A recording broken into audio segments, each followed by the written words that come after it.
Buffalo sports history? I knew that both Cleveland and Buffalo not only share a lake, but share a lot of heartache. In Cleveland, I went through the drive and the fumble and the shot, and the fans of Western New York have also experienced many, many heartaches. Look what we have here, just to remind you of your childhood. Why did you have to do this to me?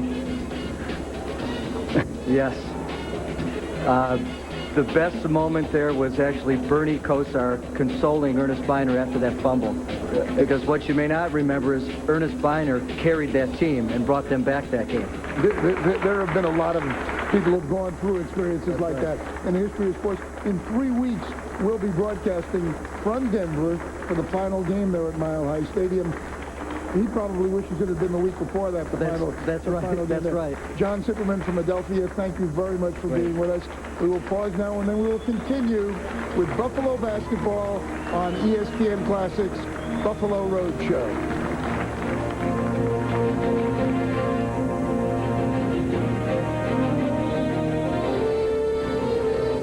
It's Saturday. Watch the hottest action on ice on Saturday Night NHL. Tonight from 9 to 11 on Game of the Night. That's only on ESPN Classic. Did you know that Federal Express, Nike shoes, and even H. Ross Perot have made their millions using government money programs, and you can too. I'm Matthew Lesko. My new book shows you 15,000 programs that you could use to get a better job, get an education, or start your own business. Those who know about the programs are the ones who get the money. I was able to get money to buy equipment for my business and also a microloan. The government gave me money to live on for 6 months while I started my own business. I want every taxpayer to know you get $100,000 to open up a coffee shop or $15,000 to write a novel. You can also get $9,000 to take a computer course or get a GED or a PhD. If I could get $15,000 to go back to school, any woman could do it. Doing what you want to do in life is like being on vacation every single day. Now, I'll show you how to get the government to pay for it. So call me. Call 1-800-883-5995 for only $37.95. Money back if not completely satisfied. Hey, looking great. The Conair rechargeable beard and mustache trimmer moves in close, trims any style with laser precision. The beard and mustache trimmer. And to create any great haircut, the Conair 17-piece haircutting kit. Remember those great barbershop shaves? Well, thanks to the Conair hot lather machine, with the touch of one hand, you can get great old hot lather. Just insert a can of your favorite shaving cream. Nothing softens your beard and soothes your skin like this. The Conair hot lather machine.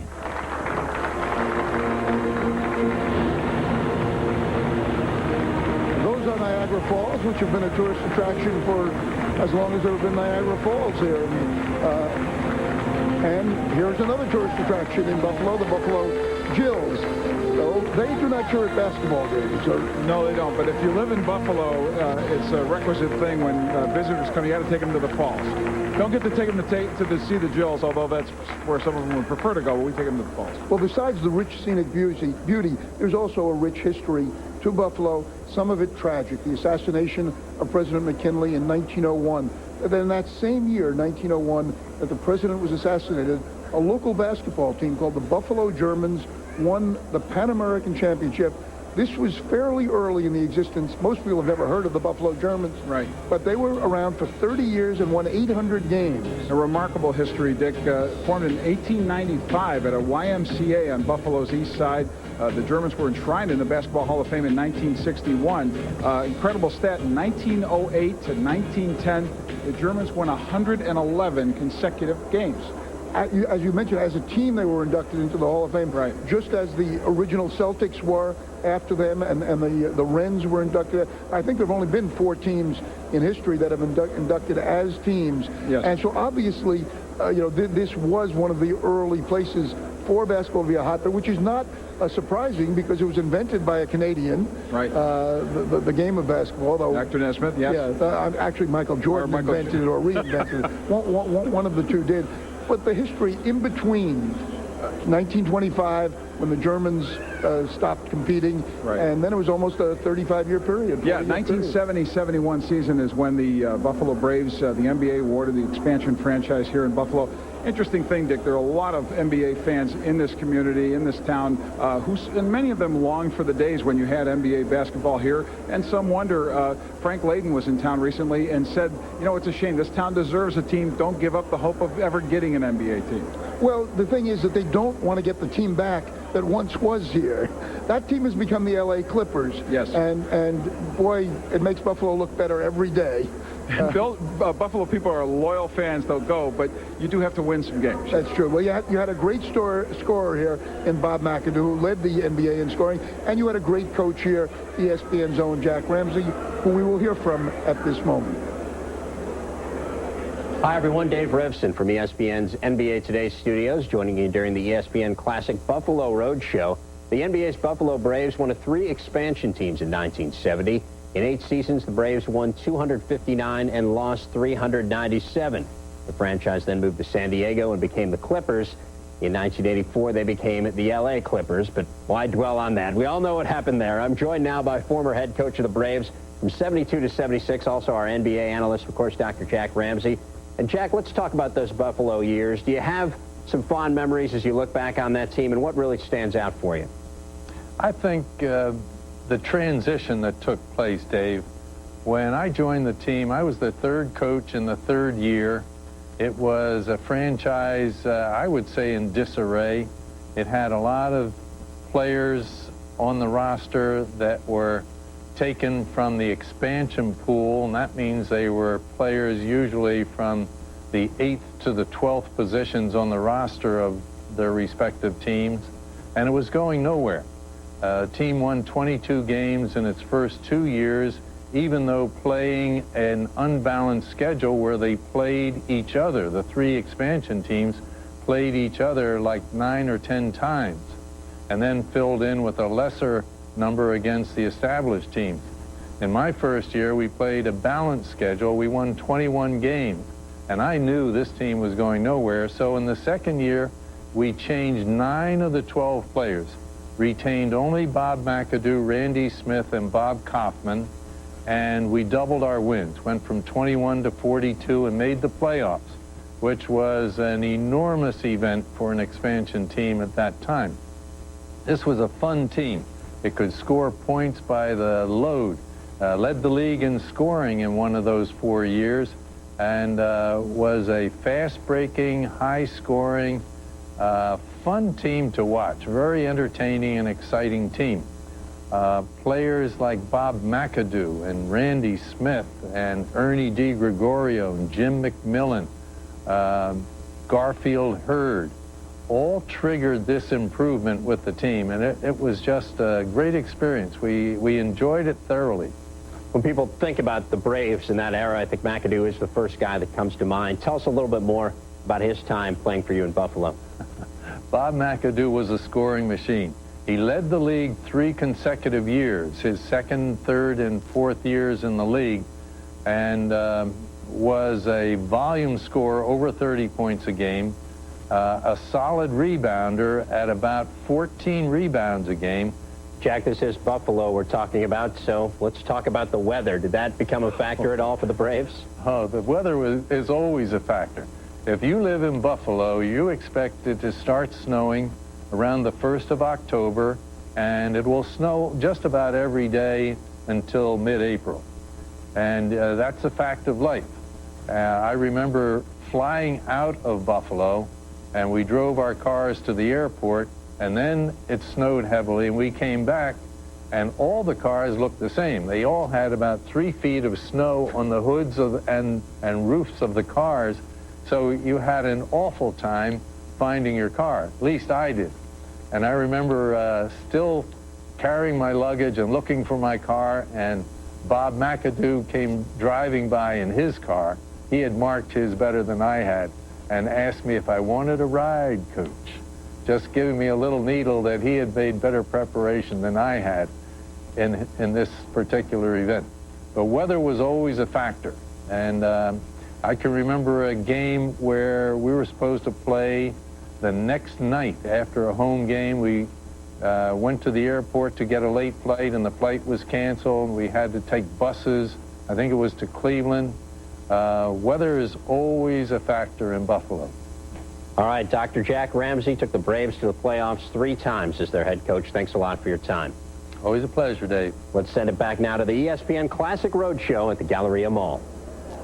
You know, I mean, with all due respect to the good doctor, snow every day from October 1st. I mean, if you want one thing to really get Buffalo people fired up, just talk about our weather over and over and over and over again, as he just did. But it's not that bad, for God's sakes. And, you know, when the snow does melt, we get beautiful flowers. And I believe Dr. Ramsey lives in Miami. Yes, but I should point out that his doctorate was not in weather or meteorology. He wasn't a meteorologist. Meteorology, right. yes. Easy for me to say. But you having worked here at the Buffalo News and working, do you know how lucky you are to have had 2 coaches as articulate as Marv Levy and Jack Ramsey? Oh, it was complete sentences, subjects, predicates. Dick, that put a lot of pressure on you as a writer because you knew that Marv Levy knew more about the English language and writing than you did, and you really had to be on your stuff when you were around those people. 2 graduate students. That's really tough. It's a lot of pressure. We've got a graduate student in football with us coming up next. Darryl Talley of the Buffalo Bills will be with us. Darryl played on all 4 of the Super Bowl teams. He'll join us right after we pause.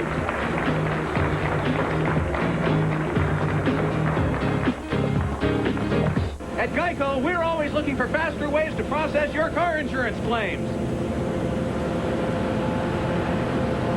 One idea, airlifting claims adjusters right to the site of the accident. We're over the target. I don't see the car. It's that little black dot. They're all little black dots. The laptop. Oh, your laptop.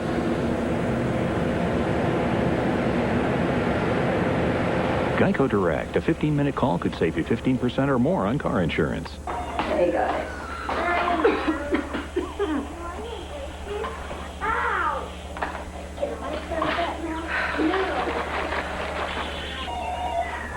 When you've got a cold, it's hard to function, even focus.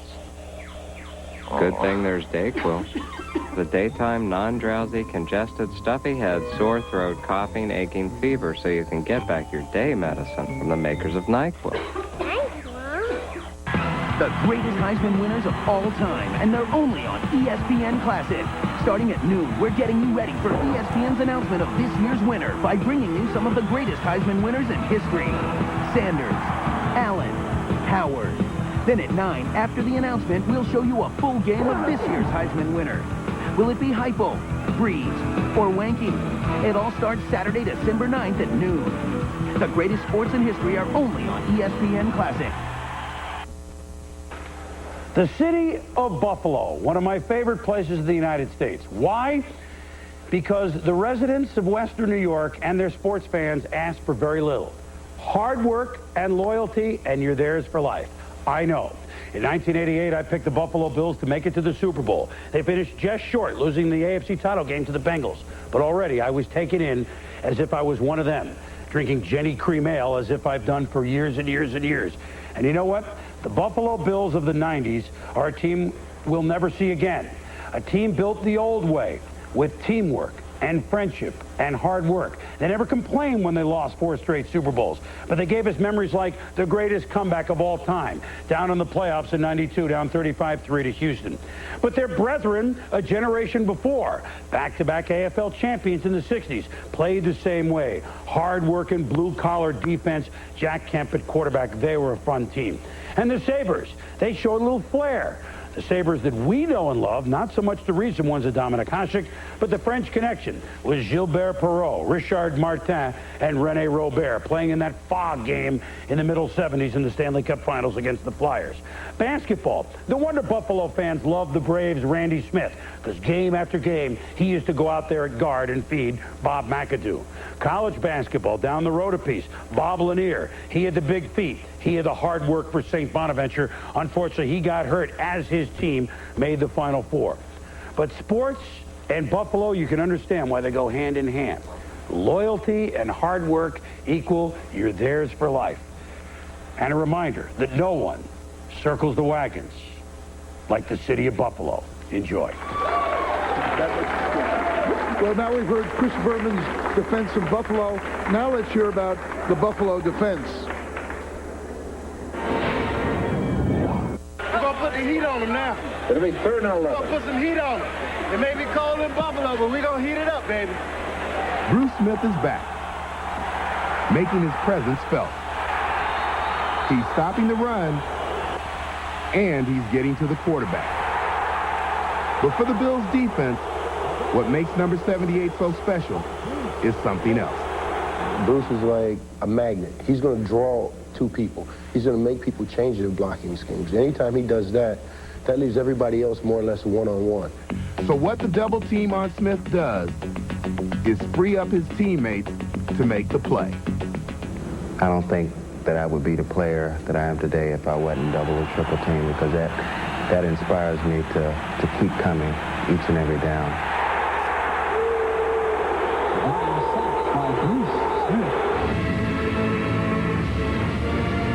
You could say our whole team has quite a few superstars on it, and it's tough being on a team like that because you're always overlooked. The queen bee, that's all they ever talk about, but there's so darn many workers that produce the honey, and it's the same thing in this. Everything to me is relative, you know. You got to have the Bruce Smiths, you got to have the Jim Kellys, and then Thurman Thomases, the Andre Reeds, but you'd be surprised. It's the other workers that make those guys what they are. Maybe we should call the Bills the Killer Bees. You've got Bruce and Biscuit, Elias Cornelius Bennett, then all those worker bees. And who are those guys anyway? Who do you think is an unsung guy on your defense? Well, I think, for one, Phil Henson. I think Jeff Wright. Probably myself. Probably Jeff Wright. Do I have to pick? You have to pick one. Okay, I think Marcus Patton. I'll probably have to give the nod to probably Phil Hansen. Yeah, I've always said if it wasn't for Darryl Talley, Bruce Smith would probably he'd go in the shell, because again Darryl does an excellent job promoting Bruce, because he's a very non-selfish player, and you know, they just work well together. I'm still the other guy around here. You know, there's only so much of a limelight for anybody to grab, and, you know, certain people are going to get that right away. Two-time Pro Bowler Talley was snubbed in the selection process this year, hence his frustration. His respected career epitomizes the catch-22 of the other Bill defenders. Others shine because of them, thereby dimming their own limelight. But despite the decreased notoriety, these players reap their own benefits from playing alongside or in front of a Bruce Smith. He's unpredictable. I think offenses have problems with that. And when they start drawing blockers to him, that helps me out. And in turn, when my pass rush is on, they have to use two people to block me, which helps him out and Phil out. And a lot of times, they have to game plan around Bruce Smith. So my role may be to, in some way, free up Bruce Smith, because he is a unique individual, and you got to let his talent flow. And I'm willing to do whatever I can to let Bruce get in the spotlight. Some regard their unheralded status as a plight, others as a blessing. Henry Jones has benefited from the improved pass rush as much as the reflected media spotlight to earn his first Pro Bowl appearance. As long as the team's winning and, you know, you're doing, everything's going great for the team, then, you know, it doesn't mind being anonymous. I think the team's success will also help bring out some of that anonymity. So I think it goes both ways. Bruce Smith is otherwise occupied this weekend, but Darryl Talley is with us, who played in all 4 of the Super Bowl games with the Buffalo Bills. 12 seasons here, a member of the Bills' all-millennium team. Vic, you watched him throughout his career. Well, Dick, they talk about unsung players. I'm going to do a little singing, not really, but I'm going to do a little talking. This man sitting with us, heart, soul, lungs, limbs of the Buffalo Bills, especially of their defense. And Darryl, you know, everything but the hair. Well, yeah, but he had that then. But Darryl, you brought such an attitude to the field, and especially, I think that's especially important on defense. Talk about how you sort of transformed yourself, the way you got ready for games, and you were scary on game day. You're still a little scary now, but on game day you're especially scary. Talk about how that transformed the whole defensive unit. Well, basically the way I approached the game is I looked at it as it's us against the world, because nobody wanted us to win. Everybody hated Buffalo because they wanted to. And I refused to believe them. I told them, I said, just because they hate us, we're going to shove it down their throat. And we're going to make everybody like it. And they didn't like the idea that we didn't care what they did or what they said about us because we believed in ourselves. And as long as we believed in ourselves and each other, that's all that mattered to us. Absolutely. Your adjustment to Buffalo, you came here from the University of West Virginia, spent 12 years here, became a part of the community. How did you begin to fit in this city? Well, see, this city, I guess, sort of they adopted players, and they make them feel like one of their own. And I'm from Cleveland. I'm from 2.5, 3 hours down the road. And I'm like, wow, this is a unique place. I mean, they accept you for one of their own, and they care for you, and they'll tell you all they want is a hard-working individual that's going to go out and give them an honest day's work. If you give them an honest day's work, the fans here will love you. And you were never satisfied, really, with your own performance. And I remember, I don't think there's a harsher self-critic than this guy. His first training camp, he's wearing number 56, and I'm starting to bring up, oh, you know, there's a guy named Lawrence Taylor who wears 56, and Darryl, gave me a cross and said, no, don't even bring that up. You said, I'm nowhere near him. Because, see, I was like this. I was always taught by my dad that you don't accept anything without earning it. And I guess on second hand or hindsight, I should have accepted it and should have ran with it, but I didn't. But that's what most guys do now. But I was taught that you don't get anything unless you earn it. And my dad wouldn't allow me to take something that I didn't earn. And that's basically the values I've kept throughout all my life and with my kids. Do you wish you were still a kid like Bruce Smith and still playing? I don't wish I was still playing. I miss the camaraderie of the guys, but I understand what they're doing. And now I'm sitting there going, nah, I don't think I want to do that. I'll tell you what, you'll enjoy this. We're going to take a break now, and then we're going to look at that great comeback of the Buffalo Bills that you played such a big part in.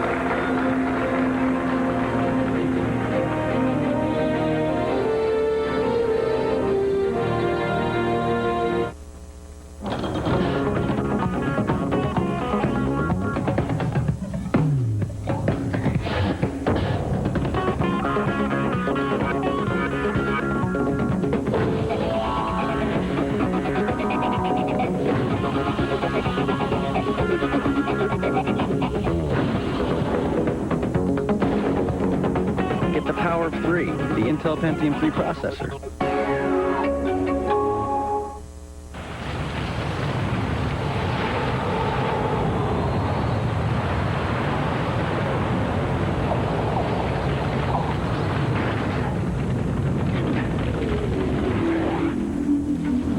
The sleek 200 horsepower Chevy Monte Carlo SS. Green. The side you show the world is up to you.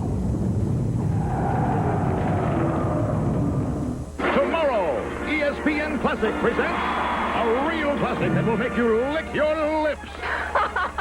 Was it that funny? It's Tall Story. Hors d'oeuvres, anybody? Where did Jane Fonda learn to ride a bike?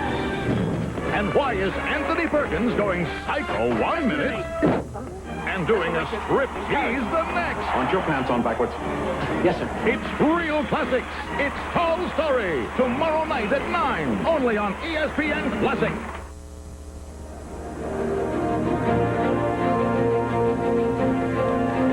We are back at ESPN Classics Buffalo Roadshow. There are Reggie McKenzie and Billy Shaw, former Buffalo Bills, signing autographs here at the Walden Galleria. Come on out and join us.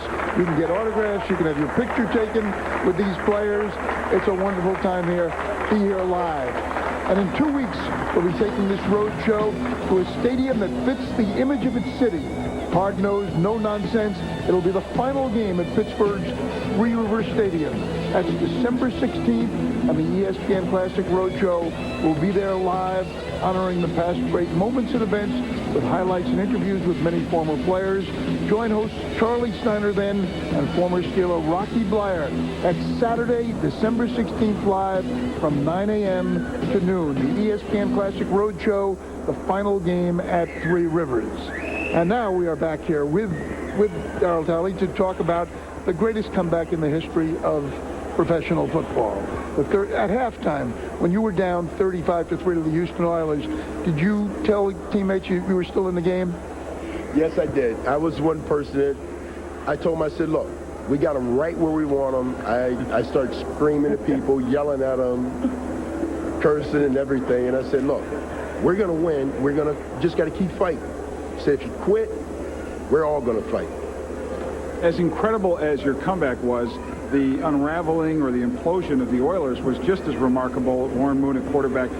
What could you see in their eyes as your comeback was roaring and their unraveling was continuing? Really, I didn't see anything in their eyes. I just looked at the guys on our team, and we came out at halftime, and I think our offense got the ball. We were driving the ball. Then all of a sudden, Frank Reich threw an interception. Dishman returned it for a touchdown. And I said, forget it. This is a street fight. We're going to fight. Let's take a look at the street fight. We've got the tape of a good part of that game, and you'll enjoy this, I promise. Fasten your seatbelts. It's playoff time. The Bills and the Oilers ready to get it on in an AFC wildcard game. And the road to the Super Bowl, Project Pasadena, starts here at Orchard Park, New York this afternoon. It is impossible to anticipate when history is about to be made. And on this January day, no one could have imagined the events which were about to unfold.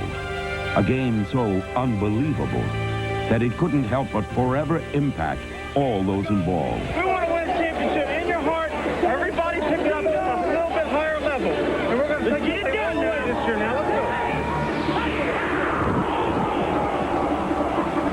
In an almost surreal first half of football, Houston scored on all 4 of its possessions.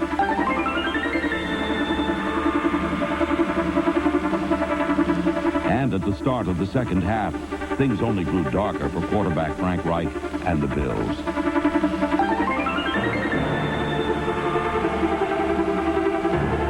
Buffalo trailed 35-3. Never had an NFL team come back from as great a deficit, especially with its starting quarterback on the sidelines. What the Bills needed was nothing short of a miracle, and what they got was something straight from over the rainbow.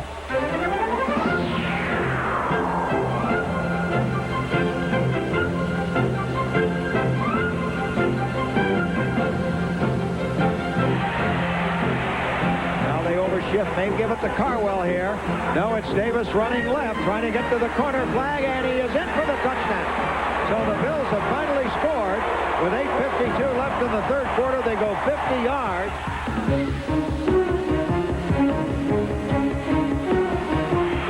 Four-man rush, sails it long. Oh, Beebe at the 10, at the 5, in for the touchdown. John Beebe was wide open, a blown assignment there. Suddenly, Rich Stadium has awakened. Buffalo had indeed awakened. It only seemed like a dream. 4:29 left in the third. Here is Reich. Looking to throw. Rolls out. Throws. Down there is Reed at the 5. In for the touchdown. Andre Reed has scored. And now the Bills are back in this game. As this game swung like a tidal wave here at Rich Stadium. And now the Bills trail by 11 points, 35-24. You got to believe if you're a Bills fan. 4:21 left in the third quarter. Don't go away and fasten your seatbelt.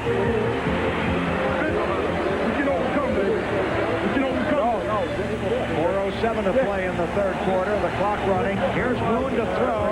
Looking around. Throws. And it's deflected and intercepted by Henry Jones at the 40, at the 30, the 25.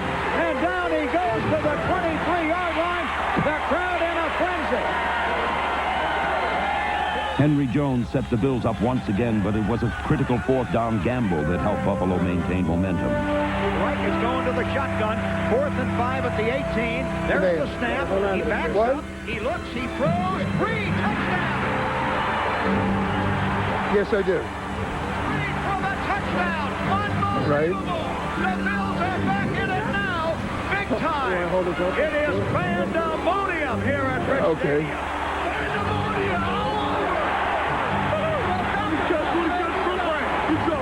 Hey, we still got one more. Still got to get one more. Men named Wolford and Hull, Parker and Richer and Ballard poured their guts out up front. and a man named Reich reached into his heart and passed his way into folklore. The Bills were climbing an impassable mountain, and with just over 3 minutes remaining in the fourth quarter, that 32-point deficit officially disappeared. 3 wide receivers, 2 to the right. Back to throw. He looks, he throws. Touchdown! Andre Reed for the touchdown. The Bills have scored. They have scored to take the lead with 3:08 to play in the game. Andre Reed, 3 straight touchdowns. And the Bills are in the lead with 3:08 to play. It is bedlam. It is pandemonium. It is pandemonium. It is fantastic. Listen to this crowd. Can we get a do you believe it, Van? Do you believe it? They don't want it, baby. They don't want it. They don't want it, baby. They don't want it. The Oilers did send the game to overtime, and it was there that Nate Odoms made the biggest interception of his career. Looking around, throws, intercepted by the Bills. It is picked off by Odoms. Odom's interception had the Bills poised for victory and realizing what they were about to accomplish. Great comeback in playoff history. It's ours! It's ours! Now you talk about character. This is one. This is a team that won yet. Bills can win it here. Wright puts it down. The kick is on the way, and it is good. The Bills have won it. The Bills have won it. They win it 41-38. Incredible. What a comeback by the Bills. Look at the fans pouring onto the field and the mob scene of Steve Christie.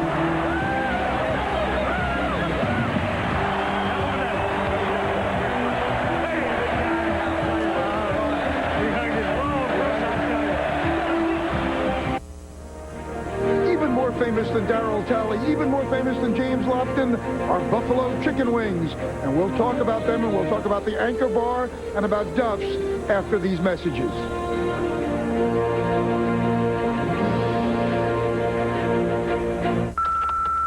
You have reached a Gecko. You probably wanted Geico, which could save you hundreds on car insurance. Don't be embarrassed. Happens all the time. Have a nice day. Geico. A 15-minute call could save you 15% or more on car insurance.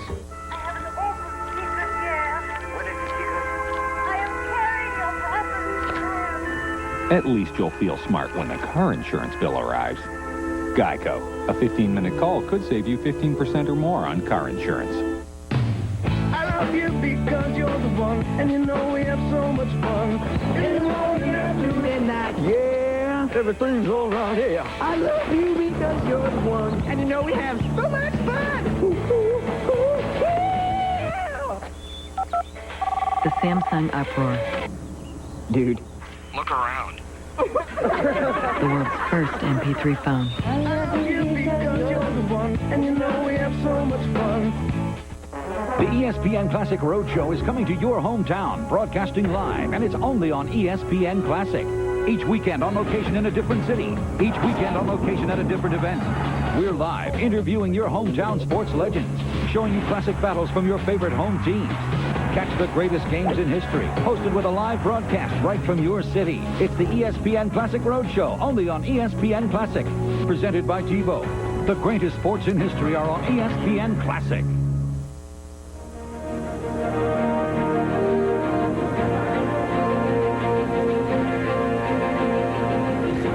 We don't starve at ESPN Classic's Buffalo Roadshow. We are confronted by Buffalo Chicken Wings and by the Bruce Smith and Jim Kelly of Buffalo Chicken Wings, from Duff's, Jeff Feather, and from the Anchor Bar, Ivana Taschini. Did I pronounce it correctly?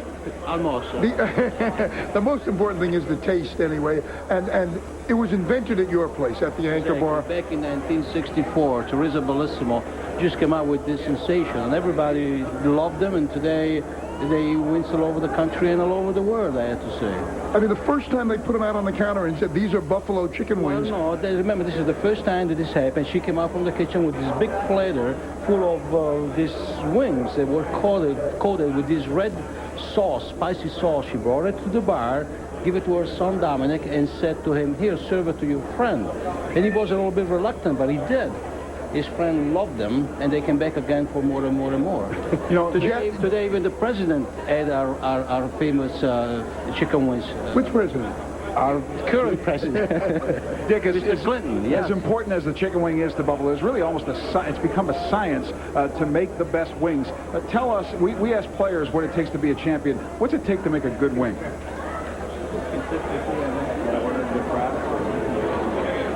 You got to get hot, too. I mean, that has a lot to do with sports. You got to... Oh, no, this is James Lofton, the culinary specialist. No, because I know those down there at the end are barbecue. Right. See, you're thinking, you're from out of town, so you think hot, mild, medium, inferno. The barbecue ones are the ones that... They're the all-pros, Now, wait, now, Reggie McKenzie, do you agree with that? Do you think barbecued are better? I'm biased. I go back to what the first place they took me when I came to Buffalo was Anchor Bar. So I'm loyal. And Donald, how about you? I'm like you, Reggie. I went to the Anchor Bar, then I went to the Big Tree. They ate them. I've eaten them at Dust, too. So, but I think they're hot. You got to get them like, some people call them suicidal hot. Oh, yeah. That's where they're really good. Now tell me, of the four, James has already indicated that this is his favorite of the four. That's the one I'm taking with me. Okay.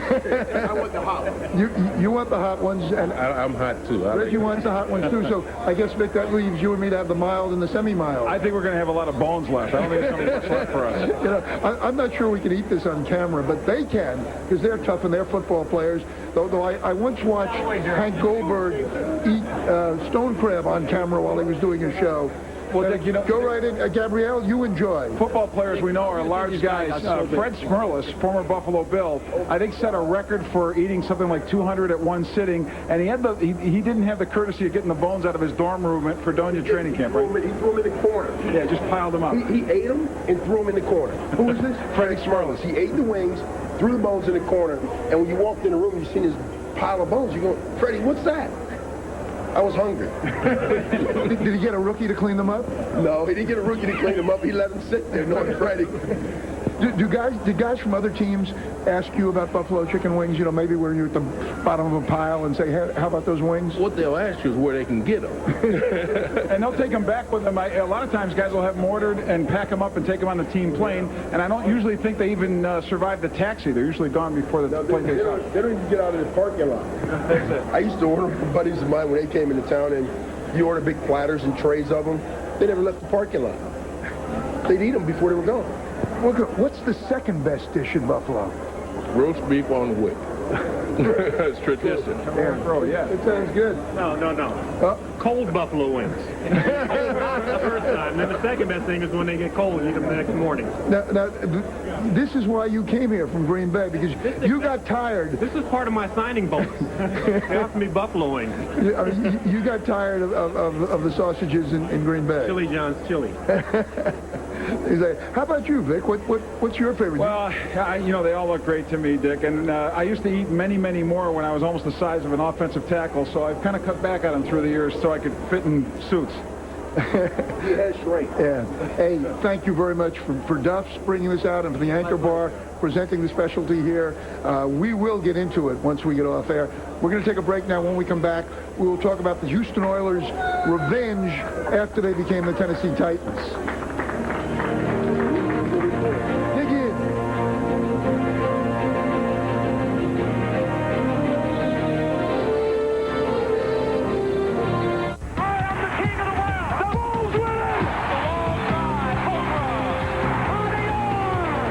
This is ESPN Classic.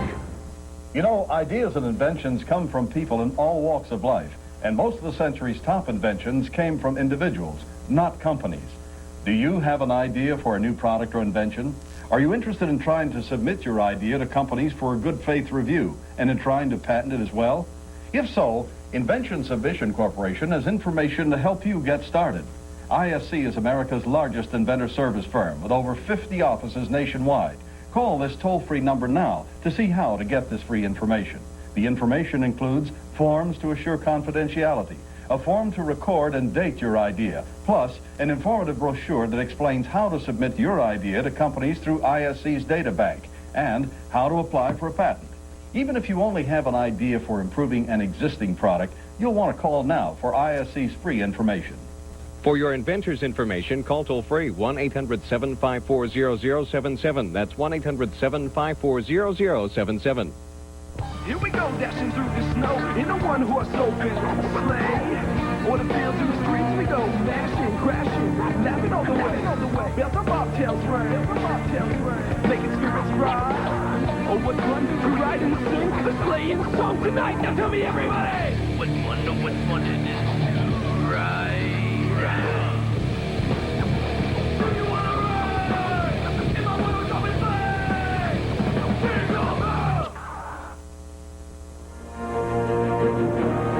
Welcome back to ESPN Classics, Buffalo Roadshow. There's beautiful downtown Buffalo.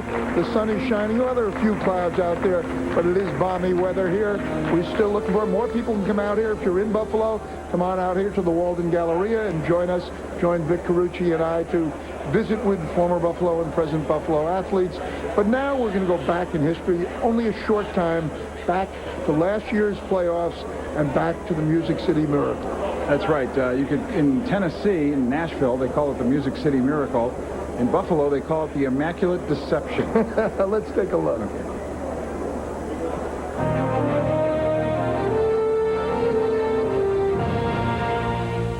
You had to see it to believe it. The best combined regular season record of two teams in the wild card round in NFL history. And away we go with Doug Flutie not starting. Rob Johnson off that great season finale getting the nod. Von Kurth focused. Johnson struggled at times. Drops back. Sacked by Kurth. That's a safety. It's 2-0 in favor of Tennessee. On the Titans. Ensuing possession. Steve McNair, who threw for only 76 yards, ran for another 19. 1 yard here. 9-0 Tennessee. Wade Phillips and the Bills down 12-zip at the half after gaining only 64 yards. Third quarter, Antoine Smith. He did some things in this game. 44 yards here, had 79 yards rushing in the game. 4 plays after that. Smith again. And the Bills within 5 at 12-7. Fourth quarter. That's the score. Johnson. Eric Moles has got some spacing. 37 yards. Later in the drive, 3rd and inches. Smith in there. Bills missed a 2-point try. They're up 13-12. Later in the fourth, still a 1-point game. It's McNair, Frank Wycheck. Looky there. He had 4 catches, none better than that one. How did he do it? Well, he caught the deflection. Later in the drive, less than 2 minutes to go, Tennessee down 1. Al Del Greco, 36 yards out, and good. Tennessee up 15-13. The Bills' next possession. Spot shadow for emphasis. Johnson lost his shoe on the previous play. Dusty Ziegler looking for the shoe. He's got the shoe. Who needs a shoe? And Ziegler chucks the shoe. So Johnson is shoeless. And while he's shoeless, he's looking for Peerless. Peerless Price first down. Johnson in the game, 10 of 22, 131. But he was big late. Bills down 2. Steve Christie, as Johnson's still looking for a shoe. Christie has his shoe. 20 seconds to go, 41 yards out. Bills down 2 for the lead. Got the lead. Bills up 16-15. And then a situation of epic proportions. Lorenzo Neal catches the ensuing kickoff. Flips it to Wycheck. Kevin Dyson, his first career kickoff return, only in there because of injuries, all the way down the sideline. Touchdown or not? Was it a lateral or was it a forward pass from Wycheck? Well, they had to review it. There's a look at the replay. It was awfully close. Dyson did a great job of holding on to the football. Bill Luckett, the referee, had that butchered coin toss last year. Also the missed call on that Testaverde touchdown for the Jets against Seattle. But after the review, the touchdown stands. Johnson can't believe it. And the Titans in a miracle. 22-16 as they are victorious. We've seen the drive, the immaculate reception, now the Music City Miracle. The first kickoff return for a touchdown for the Titans since 1988. The Titans made 6 sacks. Eddie George rushed 29 times for $106. A handful of these Bulls the Bills have lost 4 Super Bowls. Some of the younger ones now have their own infamous moments. Vic Carucci of the NFL Insider magazine. Was Hull in the crease on that touchdown? That was, you want to talk about more pain. Very, very painful to watch that over again. But interesting thing, Dick, when Steve Christie kicked what looked like the winning field goal, I saw some people on the press row from Buffalo starting to cheer. John Butler, the general manager, glared at everyone, said this game isn't over yet. I think he knew what he was talking about. Right before that play, before that reception, whatever exactly it was, what do you think the odds would have been against the Tennessee Titans going to the Super Bowl? They were pretty steep. I mean, I think they were, viewed as a darling team, but not one that was ready to go the distance, no. It was a great game, though. I mean, with a great ending. Every part of it was great. Phenomenal game, and really, Rob Johnson at the end of that game just showed so much in leading the Bills to that field goal, and it helped give him a little bit of an impetus going into this season. What was the week after like here in Buffalo? I mean, the only thing missing in Buffalo, and maybe he was here, was Oliver Stone, because there was really, I mean, all kinds of inquests going on with. That's unusual, because usually it's a place kicker who's missing here in Buffalo. Well, people were just livid about this whole thing. Thought there was some kind of conspiracy against the Bills to keep them out of it. You had professors at colleges studying the tape and the angles and making three-dimensional charts to explain it all. Bottom line, it didn't change the score. You looked at it probably 10, 15, 20 times. A million times. Do you think it was a lateral or forward pass? The more I looked at it, the first time I saw it, I thought for sure it was an illegal play. Didn't see a flag on it, which made me skeptical that they were going to turn it around. And the more I've seen it, the more I'm kind of leaning toward it maybe being a legal play, but not by much. I felt the same way. That my first reaction was that it was illegal, and then after watching... Pains me to say that, but... I know. Well, we're here. What are you going to do? Exactly. We'll do this in Nashville some other time. Right. Okay, well, we're going to take one more break here at the Walden Galleria in Buffalo. And here's a climbing wall here. And young women climbing, maybe training to be Buffalo Jills. Of them later.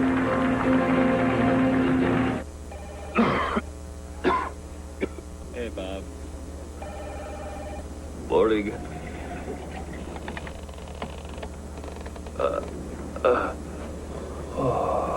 When you have a cold, even small tasks are a big pain.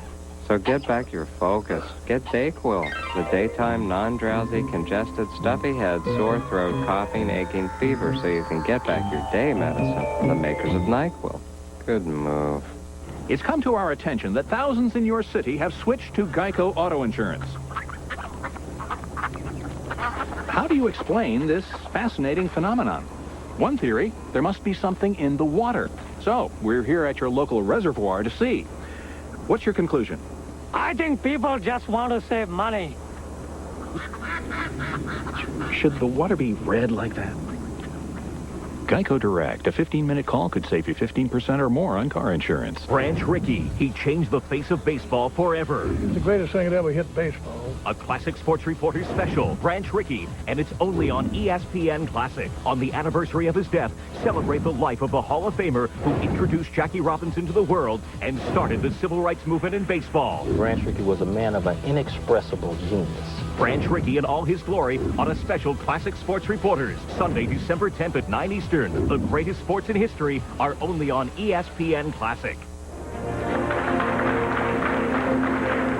ESPN Classics Roadshow is back in Buffalo. That's the outdoor scene. I am in the indoor scene, and I am joined now by the director of the Buffalo Jills, the Buffalo Bills cheerleaders, Nancy Snyder. Nancy, you were a dancer yourself for 6 years. How much courage does it take to be a dancer in December in Buffalo? It takes a lot of courage, Dick. It really does. My first season, there were 2 games that the wind chill was 40 below, and basically we just kept moving. Are the Jills, kept dancing. Are the Jills tougher than the Bills? Oh, I would hate to say that, but we don't have bench warmers, so I'm going to say yes. We are tougher than the Bills. Of course, when the Jills were started here, and they were one of the earliest. Yes, in the 60s. In the Shirley. every member of it had to be married at that time. Yes, at that time in the 60s, you did have to be married to be a member of the Buffalo Jills, and fortunate for me that rule is no longer in effect. What was the reasoning at that time? Actually, I'm not sure. I think it truthfully was so that the players and the cheerleaders did not date. No, I think one of the teams, I think it was one of the Los Angeles teams, at one time had all grandmothers as well, I'm not sure about that. Cheerleaders. No, they did. They did? They really did. It was. They had a special name for them too. I can't Over remember. the Hill Jills, maybe something like that. Something like that. Exactly. Now, the young women who come out today, do they get paid? Do they have to go through long tryouts? Actually, the tryout process is about a 2-week process, and as far as pay, no, they don't get paid for games or practice, but they do get paid for public appearances. But like today, this is a charity event where they're here at the mall selling their swimsuit calendars, and proceeds go to charity. And I would imagine they're selling well. They're selling very well. Calendar. And actually, I'd like to present you one since we're on the subject of that. Here's one of the Millennium swimsuit calendars. And all the girls autographed it that are here today for you. Every one of them autographed it. Yes, that's lovely. They did. Except me, so I'll do that after the show. I wish you would. Yes, absolutely. I'm honored. I don't want to open it here on the... Well, maybe we will. We'll open it. Who knows what... My 70-year-old mother loves it. Oh, that's pretty nice. That's pretty darn good. That's Marisa. That's Marisa. Marisa's she's not here today. No, she's not here today. She's out swimming. Probably at the gym working out. Or swimming in Lake Erie today. I doubt she's swimming today. Yeah. She's warming up for tomorrow's game. That's what she's doing. How many cheerleaders will be out there tomorrow? 31. 31 cheerleaders. Yeah. And we have 6 of them here with us today. That's correct, and they're going to be dancing in a few minutes. Okay. Well, we're gonna have them dance right now. Oh, okay, Nancy Snyder, you're the director. Give them direction. Tell them to start. All right. Right now, I'd like to welcome the Millennium Buffalo Jills. Thanks.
Recognized an epidemic.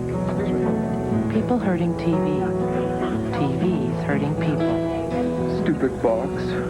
That's why we invented TiVo.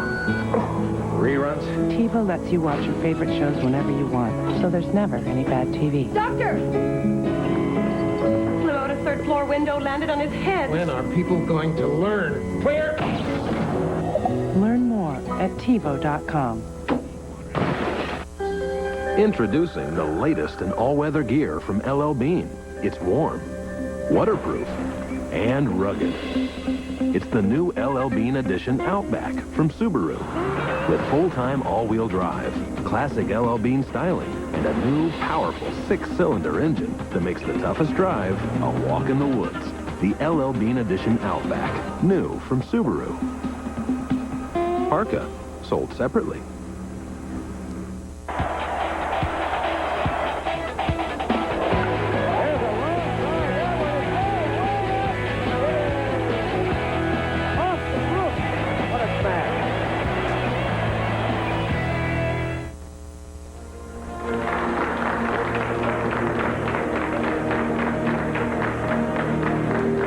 To the Galleria, Walden Galleria in Buffalo.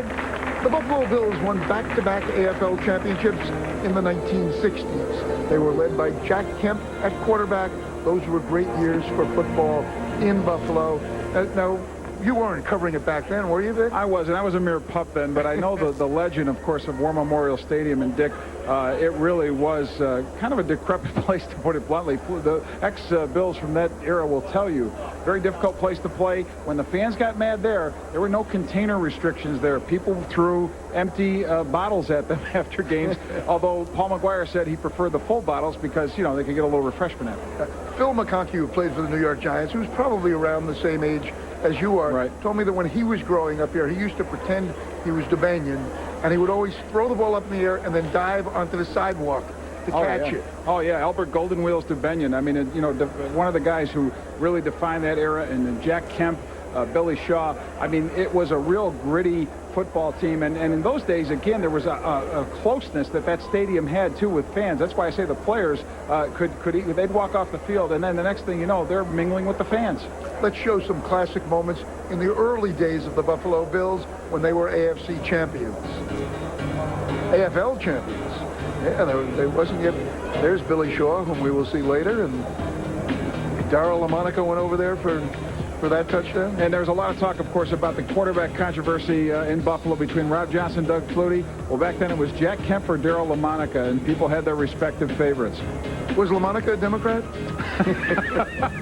I think almost everybody other than Jack was a Democrat. You know, we mentioned before the McKinley assassination here in Buffalo, but also a presidential candidate was nurtured here in Jack Kemp, who was considered for that.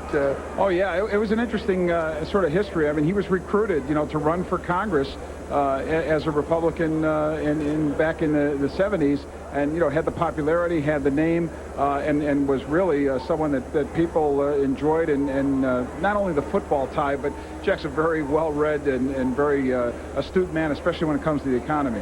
When Bill Bradley played for the New York Knicks, his teammates called him Mr. President. I don't think Kemp was called that at that time. No, on the back of the planes, though, he was the only guy reading, like, Newsweek and Time, and other guys might have been reading Sports Illustrated and maybe a few other magazines. We'll hear from Jack Kemp right now. Overall, I think my greatest impression of Buffalo is the incredible love of football by the fans and their love for the Buffalo Bills, then and now. It's tough to pick out any one memory of playing for the Bills. The wins and the losses, the snowstorms, the tremendous fans coming through that tunnel and sometimes being booed, but most often being recognized by people who just love football and love those Sunday afternoon games against the Pats and the Broncos and the Chargers and the Oakland Raiders. The most stark memory, I believe, is going to Boston in '64 and playing them in a snowstorm. Everybody's saying that we couldn't win a big game, and they had to delay the game for a couple hours to get the snow off the field.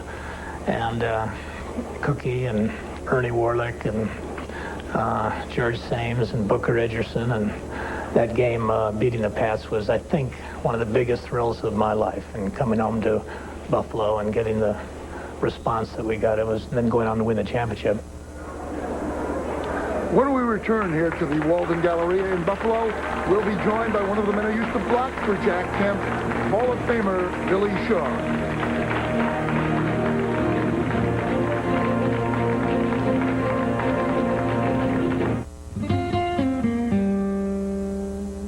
In his rookie season, Bill Russell led the league in rebounding. He averaged almost 23 a game. In fact, in one game, he set a record that still stands to this day. He grabbed 32 rebounds. And that was just in the first half. When you're an original, you do it your own way. Original Coors. And that was just the first half.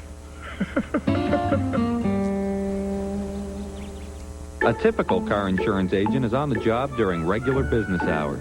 On the other hand, Geico insurance professionals are on the job 24 hours a day. Geico, a 15-minute call could save you 15% or more on car insurance. I didn't want mail. You don't have to sacrifice service to save money.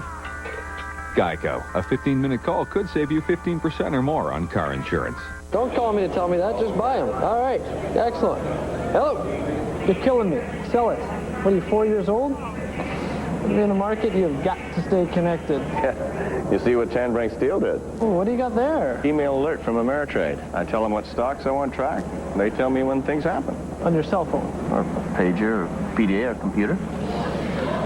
Note to self, email alerts with Ameritrade. You get free research, too. Do you? Yeah. Well, he gets free research, too. I'll show you. Oh, please. Wait, it's only $8 to make a trade? $8? That's my roll. Oh, it's me, too. You want to handle that stuff? No, I'm fine. Open a cash account with $500 and receive 2 free round-trip airline tickets when you purchase a 7-night hotel stay. Plus, 10 internet equity trades commission-free in the first month. Restrictions apply. Go to Ameritrade.com. Ameritrade. It's how you get somewhere on Wall Street. Welcome back to ESPN Classics, Buffalo Roadshow. There is Donald Talley and James Lofton signing autographs. You still have time to come out here, meet some of the players, have your picture taken with them, get them to sign autographs. This is all brought to you by ESPN Classic. And if you're watching it for the first time, go and get ESPN Classic. Bid for it. We are joined now by Billy Shaw, a Hall of Fame guard, went to Georgia Tech, studied engineering, and came up here to Buffalo and spent 9 seasons with a great group of Buffalo Bills. Talk about that team, Billy. Here you are in action, but what was the team like? What were your teammates like? Well, the teams of the 60s, particularly the 64 and the 65 team, were so close. We won championships those 2 years. We're in the championship game in 66. Just a good group of guys, and we've stayed in touch over the years, and we get the opportunity to come back here at least once a year and renew friendships. And it's one of those kind of teams that when one of the guys hurts, we all hurt still today. Billy, in that era, I know those teams were really characterized by great defense. Tom Sestak among the players of that day. Offensively, though, you tried as a unit, I guess, to be more of a complement to that because you were a very balanced offensive team. Well, we like to think that that we took advantage offensively of what the defense gave us. You're exactly correct. Our defense was second to none in those years. And we won championships because of our defense. But they gave us a lot of opportunities, and we were a very opportunist offensive team. Jack led us well, and we had enough ammunition on offense to get the job done. Talk about Cookie Gilchrist. I mean, I know people still talk about the legend of what a great power back he was. I often say that Cookie Gilchrist was the best football player that I ever played with or have ever seen play the game. Not the best athlete, but the best football player. He could have played any position. You waited more than a quarter of a century to become the first man who played his whole career in the AFL to be elected to the Pro Football Hall of Fame. Did you give up hope at some time during that quarter of a century? Well, I guess I have to be honest and say, yes, I did. But I'll tell you, I certainly do appreciate the honor that's come my way. And it is representative to all of the guys that played in the AFL, particularly my teammates from here. Yes, I'm the individual that's in there, but I look upon it as a group honor, including all the AFL and my Bill teammates. Who was the toughest, meanest tackle you ever faced? Well, I can say that now that I'm almost 62 years old because they won't come back to get me. It wasn't Ernie Ladd and it wasn't Buck Buchanan. It was a guy from Boston named Houston Antwine. Houston Antwine was 6 feet tall, 280 pounds, and just gave me fits. Every offensive lineman has their nemesis, and he was mine. Billy, talk about, you had a nice Hall of Fame reunion a year ago. Just give the sense of what that was all like and people celebrating the fact that you're in the hall and being together with all your teammates. Give us a feel for what those reunions are like. Well, I guess that is the greatest reunion. That's how it was named, the greatest reunion of football. There are 136 were until last week living Hall of Famers, and 111 came back. I met people that I cherished as a young man growing up, some guys that I wanted to meet, and got that privilege, meeting Gino Marchetti, one for, I'd never met him before, right? And I idolized him as a young man growing up.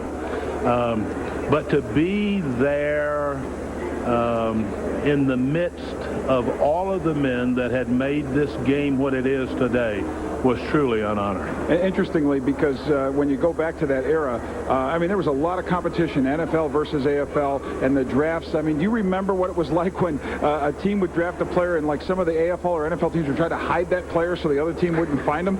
Well, yes, I do. And I certainly remember all of the talk that the NFL would say to those that might even consider going to the AFL, because I was in that situation in 1961 coming out of college. And there was a lot of animosity later on in the AFL when it appeared that the AFL was going to make it, and did. And so the NFL realized that the AFL had a package that was appealing, and obviously what happened in 1970 was a result of that. When you were at the peak of your career, Joe Namath came into the AFL. Mm-hmm. How much did that mean to everybody in the AFL? Well, I think that made the AFL at that time, 64 or 65. We were gaining popularity. The quality of our game had certainly improved, and he brought to the league a mystique that we hadn't had before. And then it seemed when Joe came into the league, it took off, and we got a lot of other big name guys from that time on. Hall of Famer Billy Shaw, thank you very much for joining us. It's a pleasure to have you here in your adopted hometown. We will take a break and then return with much more on ESPN Classics Buffalo Road Show.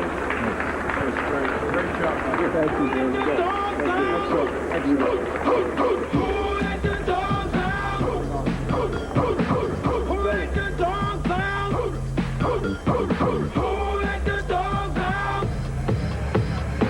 Well, the party was nice, the party was pumping,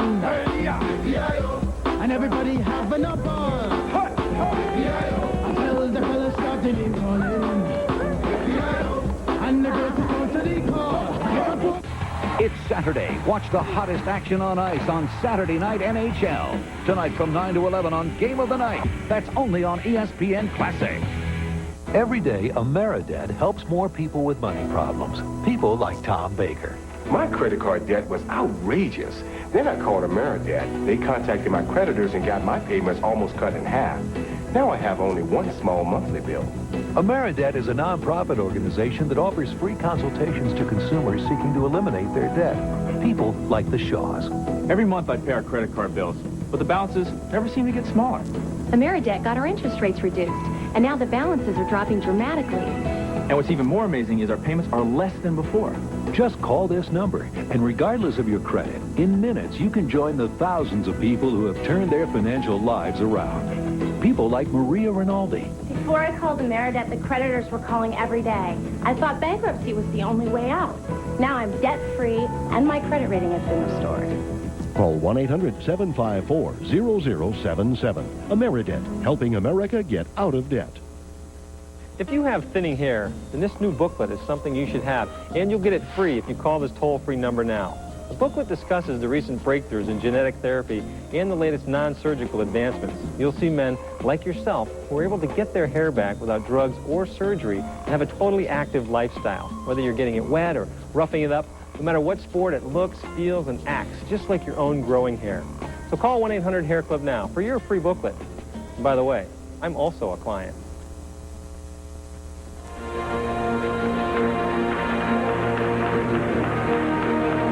Once again to the ESPN Classic Buffalo Roadshow. I am Dick Schaff, and I am joined by Vic Carucci, formerly of the Buffalo News, now of the NFL Insider magazine. And even though football is your specialty, we're going to switch and talk a little bit about basketball. There was a rich college basketball tradition here before the pro game came here, with St. Bonaventure nearby, Niagara, right, Canisius. Yeah, and Randy Smith was, of course, a Buffalonian and one of the real stars of this Buffalo Braves team back in the 70s. You were a kid, I guess, when the Braves came here. Yes. What was it like to know that you were getting pro basketball in Buffalo? Well, the attitude of the community was one of excitement. I mean, people, again, really loved the game. They loved the college game. I think the college game was much, much bigger in the 60s, in the early 70s than it is now. You had huge crowds at then War Memorial Auditorium. So I think it was a natural transition with the enthusiasm over college basketball to go to the NBA. It was bigger than anything except Bob Lanier's feet. Yeah, right up there. Sure, sure. That was the early days. Well, how about when they started winning? I was going to say the breakthrough season for this franchise, and again, it was, somewhat of a short-lived history of a franchise, but the 74-75 season, that's when the Braves had their winningest year. They were 49-33. Bob McAdoo led the NBA in scoring. He had a 34.5 points per game average, and Randy Smith, the aforementioned guy, had 17.8 per game. So it was a very impressive group of athletes. Did you grow up quick enough to cover these guys at all? I did not. No, Dick. But I was only just a fan. McAdoo was fun. He was fun to cover, to watch, and he was fun to talk to. He was a very interesting guy, and he was still pretty much at the height of his career when he decided to go play in Europe. Oh, yeah. And McAdoo and Ernie D. I mean, what they were characters who lived on. Their legend lived on, to this day. When they lost the NBA, how great a blow was that here? Pretty big blow. I mean, the feeling in this town, again, this being a smaller market, you want to hang on to, cling to what you can have in terms of your links to the big time, the Buffalo Bills being foremost, NHL Buffalo Sabres, and I think people wanted the big triple header. You wanted to have NBA ball here. So it was a blow. There were a lot of bitter feelings, I think, in the aftermath, and to this day, people say Buffalo should still have an NBA franchise. How great a sports city is this? It's, to me, the very best. And it's not just because I live here, Dick, but the passion is so high. People are not casual about their sports teams in Buffalo. I can tell you can go to a restaurant, and if the Bills are going through a tough time, if they've lost a stretch of games, a waitress, it's nothing for a waitress to recognize either a player or myself, take your napkin and draw up a play and say, please give this to the coach. All history is rich here. 2 United States presidents came out of Buffalo. Grover Cleveland, who was the mayor of Buffalo, was twice president of the United States, and Millard Fillmore, who probably was better known in Buffalo than the rest of you. He also became president of the United States. We're going to take a break now, and when we come back, we will continue ESPN Classics Buffalo Roadshow at the Walden Galleria.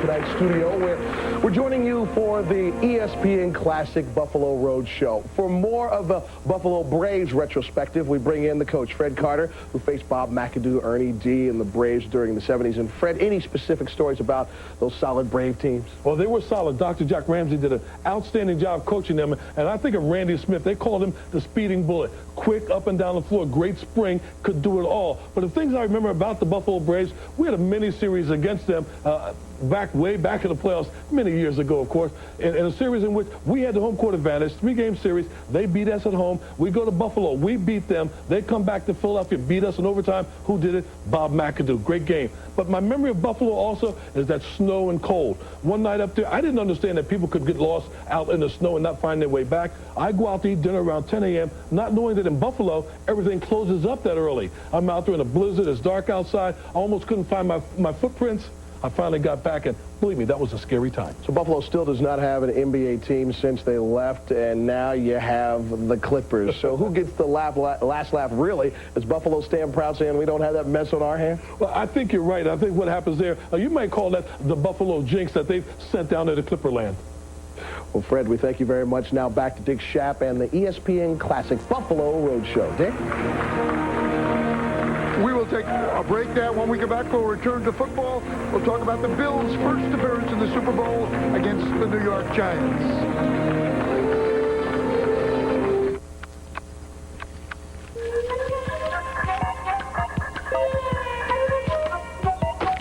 Car insurance bills getting too hot to handle? Geico. A 15-minute call could save you 15% or more on car insurance. Hello? No, I can't save you money on car insurance. You want Geico, not Gecko. Well, that sounds called for. Geico. A 15-minute call could save you 15% or more on car insurance. You may not know this, but Santa used to play college football. And when he gets too busy to watch his team, well, it stinks to be an elf. Enough with the wooden toys already. Next! So we all chipped in and got Santa TiVo. Now, he never misses a game. Come on, come on! Daddy needs a touchdown! Yep, Santa loves his football. No, I'm coming for you, pork chop. Bring it on, fat boy. Learn more at TiVo.com. Out of town?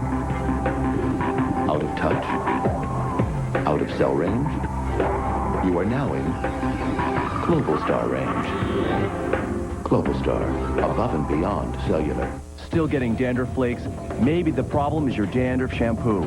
Try Neutrogena T-Gel Intensive Anti-Flake Shampoo. Fights flakes 3 ways. It may not be your first dandruff shampoo. It will be your last. Neutrogena T-Gel, it works. Oh, we toyed with Jets Bucks for our Super Bowl pick. I just can't do it.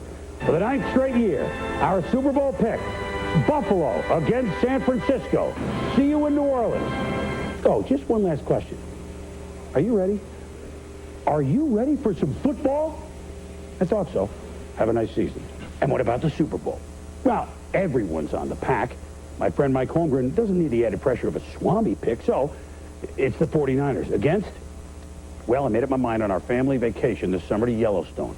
If I didn't see any buffalo on our last day in the park, then the Bills were through. 8:20, almost nightfall. I'd given up. Went around the corner. There they were. My son Doug and I got closer for a better look. Yes, a herd of buffalo in the Wyoming twilight. So, for the 10th straight year, San Francisco against Buffalo in the Super Bowl. I'm a Taurus. I'm stubborn, okay? Time to ride off into the sunset. Have a great season, Pop. The 2 teams on the move this year, the teams that were young when the Schwan was just a young pup in the late 70s. Tampa Bay and Seattle. Both the Bucks and Seahawks will make their conference title games. But the Super Bowl, last year of the millennium, you want me to change now? I just can't. The Bucks lose to the 49ers, the Seahawks lose to Buffalo, and yes, America, 49ers, Bills, Super Bowl 34. See you in January. But as a wise man once said, That's why they play the games. about the Super Bowl, well, for almost 20 years, we picked the 49ers. Our hearts remain in San Francisco. But our pick? It's the Bucks against, well, let's see. The Bills used to own the AFC, but Kent Hull retired. Jim Kelly became one of us here at ESPN. Andre Reed's a Bronco. Thurman Thomas is a Dolphin. Bruce Smith is a Redskin. That leaves only one man who played for the 4-time Super Bowl Bills. The Swami. The Bucks and the Bills in Super Bowl 35 in Tampa. Book it. Proof again that in his 6th decade, nobody circles the wagons like the Schwab. You know, if Chris really loves Buffalo as much as he says he does, don't you think he would stop picking them? I mean, just as a favor to break. Might be, but Chris has become just a legendary figure, and I'm a little jealous because, you know, here's this guy coming out of New York area and Bristol, Connecticut, and he owns Buffalo. He shouldn't own Buffalo from Bristol, Connecticut. Well, my friend Mike Lupica in New York, he was sort of anti-Buffalo until his Boston College schoolmate showed up in Buffalo, and then suddenly Mike became a born-again Buffalo fan. We had to get bodyguards for Lupica. He'd call up for help. He'd call up for some big guys to surround him and walk him in the stadium. You didn't need big guys to surround Lupica. Medium-sized guys would have done just Medium fine. would have done it, that's true. Those Super Bowls, of the 4 that were played, was any one of the 4 your favorite? Well, yeah, I keep going back to the first one because it was the best played, greatest game. Let's take a look at the highlights from the first Super Bowl game for the Buffalo Bills against the New York Giants.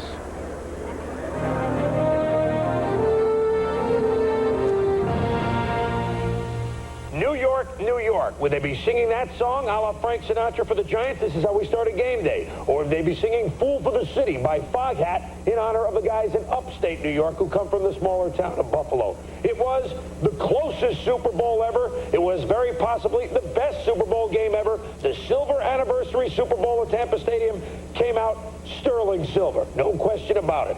And it all got set at the Big Sombrero. Tampa Stadium hosting its 2nd Super Bowl. What a scene before the the game. The flags, the Jets, the national anthem, a great show. And fittingly, two teams who wear red, white, and blue. The Bills and the Giants faced off. Bills got the kick, but Marv Levy's team went 1, 2, 3 and out. Bill Parcells' Giants looking much more polished at the beginning of the game than the Bills. Jeff Hostetler finds Howard Cross on the play fake. Hostetler showing some pause to Mark Ingram for a first down. The Hoss and the Giants moving on their first possession. Bill Sims looking on from the sidelines. An 11-play, 58-yard drive results. Last week's hero, Matt Barr, early hero today, 28-yard field goal, 3-0 Jim Kelly and the Bills come back, though, as you know, they do it quickly. Kelly goes deep to James Lofton. Has to step, and Perry Williams tips the ball. But look at Lofton. Emerson Wall saves a touchdown right there, but it goes down to the 7 of the hurry-up offense work.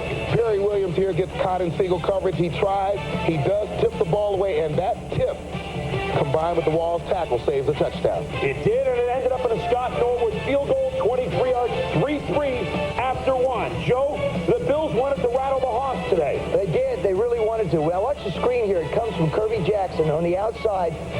You see the corner blitz? He and Cornelius Bennett nail him. Now, it's important to remember that Hostetler kept his confidence after that. That's right, because he really had to keep his confidence after Dr. Sack. Leon Easter Seals nails Hostetler. Looked for a while, the Hoss wouldn't get up. Leonard Marshall knocked Montana out last week, took 3 steps, a blatant roughing the passer call against Jim Kelly. Kelly gets the Bills going on another drive. Hitting his favorite receiver, Andre Reed. But watch what happens to Reed. Nailed by Mark Collins. He would remember that hit all game long. 2 plays later, Kelly to Thurman Thomas, who was marvelous. Finally, he is thrown down by Carl Banks, had to leave the game for 1 play. Later, Kelly to Reed on the crossing pattern. The no-huddle Bills pick up another first down. Then he checks off to the tight end, Keith McKellar, in the flat. Bulls inside the 10-yard line. Bill Parcells' defense in a state of confusion. 12-play, 80-yard drive capped off by Don Smith. 10-3 Buffalo in the second. Here you see Gary Reasons in the middle of the field, number 55. He does a good job of filling the hole. And the fullback Mueller does a good job of taking him out. Of filling Reasons. So Parcells very concerned. They're backed up near their own end zone. And Hostetler's going to pass. Watch what happens to the deep back. He collides with the feet of O.J. Anderson. Bruce Smith is there before he can escape. It's a safety. Last team to get a safety in the Super Bowl was the Giants against Denver. It's now 12-3 Buffalo. And even if Hostetler had not stumbled, I think Bruce Smith was going to get this safety. He blows by Jumbo Elliott here and Otis Anderson. He made it look easy, Joe. Yeah, but the thing you got to look at is watch what happens to Hostetler. He trips over O.J.'s foot. Notice, watch the left side of your screen. Bruce Smith grabs for the ball. Hostetler, using his presence of mind, keeps it in, doesn't fumble the ball. So it's 12-3. The Bills couldn't move after that, had a chance to put the game away. And the Giants, with a few minutes to go in the half, get O.J. Anderson. Not going to go for 18 yards. Then, Haas, play action. Mark Ingram into Bills territory. Then, back at that little Megan run in the misdirection. He goes for 15 yards. The Giants moving the ball when it looked like they were in deep trouble. 3rd and 7. Howard Cross, again a big reception, dives for the first down. Bills defense can't stop the Giants. On 3rd and 10, Stephen Baker beats Nate Odoms, the same play that Haas made a couple weeks ago against the Bears. Touchdown, just 25 seconds to go. 12-10. The Giants trail by only a deuce. You said it, Chris. We've seen it 3 weeks in a row. We also saw it against the 49ers. Corner pattern. Take a look at those game films next year and figure that out. LT along with Thermal Thomas, wondering what would happen in the second half. 12-10 Buffalo. Otis Anderson on the sweep. 3rd and 1, you think he made it? Yeah, he got 24 yards. First down, impressively. 3rd and 13. You hearing this 3rd down number? To Mark Ingram, maybe the play of the game. Look at him. Hustle, bustle, rumble, stumble. First down for the Giants. Another 3rd down situation on 3rd and 4. Play fake. Haas to Cross. Howard Cross is killing the Bills. It's down to the 3.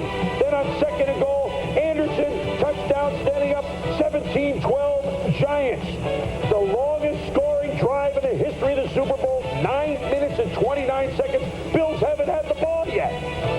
Momentum going the Giants' way. On 3rd and 18, Kelly all day found his guys Marshall with the sack. But the Giants aren't in the clear yet because the best all-purpose back in football, Thermal Thomas, looking to warm things up. Blow past Myron Guyton. And on the first play of the fourth quarter, it's a touchdown. The Bills lead 19-17. But the Giants refuse to fold. Haas to the regular tight end for Morrow. Gain of 13. Third and goal. Haas. Almost intercepted, batted down by Cornelius Bennett. From there, the 21-yard field goal, Matt Barr, 20-19, the Giants. Minute 42 to go in the game. Thurman Thomas off the left side. And he's down to the Bills' 40-yard line. The Bills cross midfield. Kelly doesn't really zip it, but Keller scoops it off the ground down to the 40 of the Giants. Then Thurman Thomas cuts down to the 30. It's going to be a long one, but Scott Norwood has made 47-yard field goals before. The snap, the ball is down, it's up, it's no good! No good! With seconds to go, Norwood and the Bills slide left. The Giants, the Bills are in shock.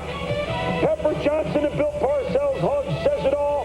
Marv's frustration, LT's elation. Super Bowl 25. Was there ever a better one? We doubt it. That was not only a very dramatic game, it was set in a very unusual circumstance. Incredible emotion surrounding that game, Dick. When you think the Gulf War was the backdrop of this whole game, I mean, we were going through metal detectors and so forth, getting into the people inspecting all the bags, all the briefcase that the media was carrying through, and then right down to Whitney Houston's powerful rendition of the national anthem. I looked down from the press box. My wife Rhonda is sitting at about the 50-yard line. She looks at me. We got tears in our eyes. We haven't even played the game yet. I mean, you knew for once that there were many more important things than a football game. Yeah. Yet still, the football game provided tremendous entertainment, which is what sports does at its best. It's easy to say now, and of course, though, when Scott Norwood's kick sailed wide right, this town had an incredible reaction. Niagara Square was packed with people for a rally, not to lynch him, but to thank the team and to show forgiveness. What was the impact, however, on Scott Norwood himself? It was a tremendous impact. Although I visited with him last year, he's living a great life now in Virginia. Beautiful family, 2 children. I was down there to visit him for a couple of days, and I think he's reacted very well. His attitude is, please don't, judge my life or my career on one kick. I did a few other things. I think I saw a similar thing when I visited with Billy Buckner not long ago. He was one of the great hitters during his time in baseball, and everybody remembers the error that he made against the New York Mets. But he had a great career. Right. We're going to pause once again. When we come back, we will talk with Reggie McKenzie, who was a member of the electric company that provided guards for O.J. Simpson. That's a bad way to put it.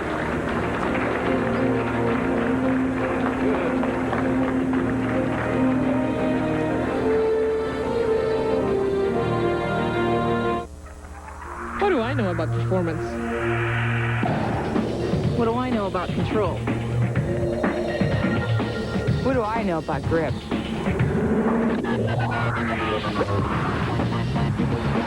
Great horsepower! Limited slip, rear differential. Full time, all-wheel drive. But what do we know? We're just girls. Subaru Forester. Sport utility tough, car easy. Hey world, I'm back. Know that old saying about diarrhea? Just let it run its course. Where did that come from? Why did I listen to it for so long? Today, I did what was right for my body. I took control. I took Imodium. Why suffer when Imodium AD can stop diarrhea safely and gently, often in just 1 dose, bringing your system back to normal? Imodium AD. Restore yourself. Think they're close? I'll show you close. Look at that shave. That's total closeness. Because he used the new Remington TCT, the only shaver with total closeness technology and more blades than any other for a truly superior shave. Even on the toughest spots, like your neck. Get the only total closeness shaver, the new Remington TCT. Total closeness or your money back. Can I have my face back now? Welcome back to ESPN Classics Buffalo Road Show, a full day of Buffalo highlights and stars, and we are broadcasting live right now from the Walden Galleria in Buffalo. Vic Carucci and I are joined now by a former member of the Electric Company, man who blocked so many years for O.J. Simpson, Reggie McKenzie. Reggie, thank you for being here with us. Thank you. It's a pleasure. Reggie, talk about that era of the early 70s and just the makeup of this team. Everybody knew who was getting the football, and you guys still managed to make room for him. Well, it was a philosophy. Lou Saban had a philosophy. He said, I got secretariat, and I'm going to let her run. And that was with O.J. And then we had a line that was mainly comprised of guys from the Big Ten, other than Mike Mottler and Bruce Jarvis. Everybody else was from the Big Ten. And we knew how to block for the run, and we had a lot of fun doing it. And then it really helped that we had a guy named Jim Ringo, former Green Bay Packer and Hall of Famer, who came from that kind of running game, and he put it all together, and it worked well. Well, he learned how to block at Syracuse, which wasn't in the Big Ten, and the guy in the back learned how to run in the Pac-10. He was pretty good, a guy named Jim Brown. But it's funny what you said about Secretariat and O.J., because when I was editor of Sport Magazine in 1973, I picked Secretariat over O.J. as the man of the year, and I got in a little bit of trouble for that. One of the things you lived through, and I bring this up because this is Miami weekend, and it's a very special, almost holiday feel around here in Western New York when Miami comes to town. You were part of the team that went through, of course, a lot of dreary situations with Dolphins. That losing streak, it built up. I think this feeling that the Dolphins were the only team that everybody wanted. They wanted you to win them all, but if you had to win one game, that was a game to win. You know, I think that's when the real rivalry developed, because we couldn't beat them. Yeah. We could not beat them, and it haunted us. It haunted not only the players, but it haunted the city. And you have a lot of people from Western New York, obviously, who go down to Florida, and we just could not beat them. I remember one time we had them beat when they went 17-0, right. And the quarterback turned the wrong way and handed the ball off to Manny Fernandez, and he took the ball and ran into the end zone. One of the great running backs of our time, Manny Fernandez. Did you develop a hatred for Miami? We did. We really developed a true hate for them. And then I tell you what, I had buddies on there, Larry Little and Nat Moore, and I'll never forget one time we're playing. We had a pretty good football team, 1975.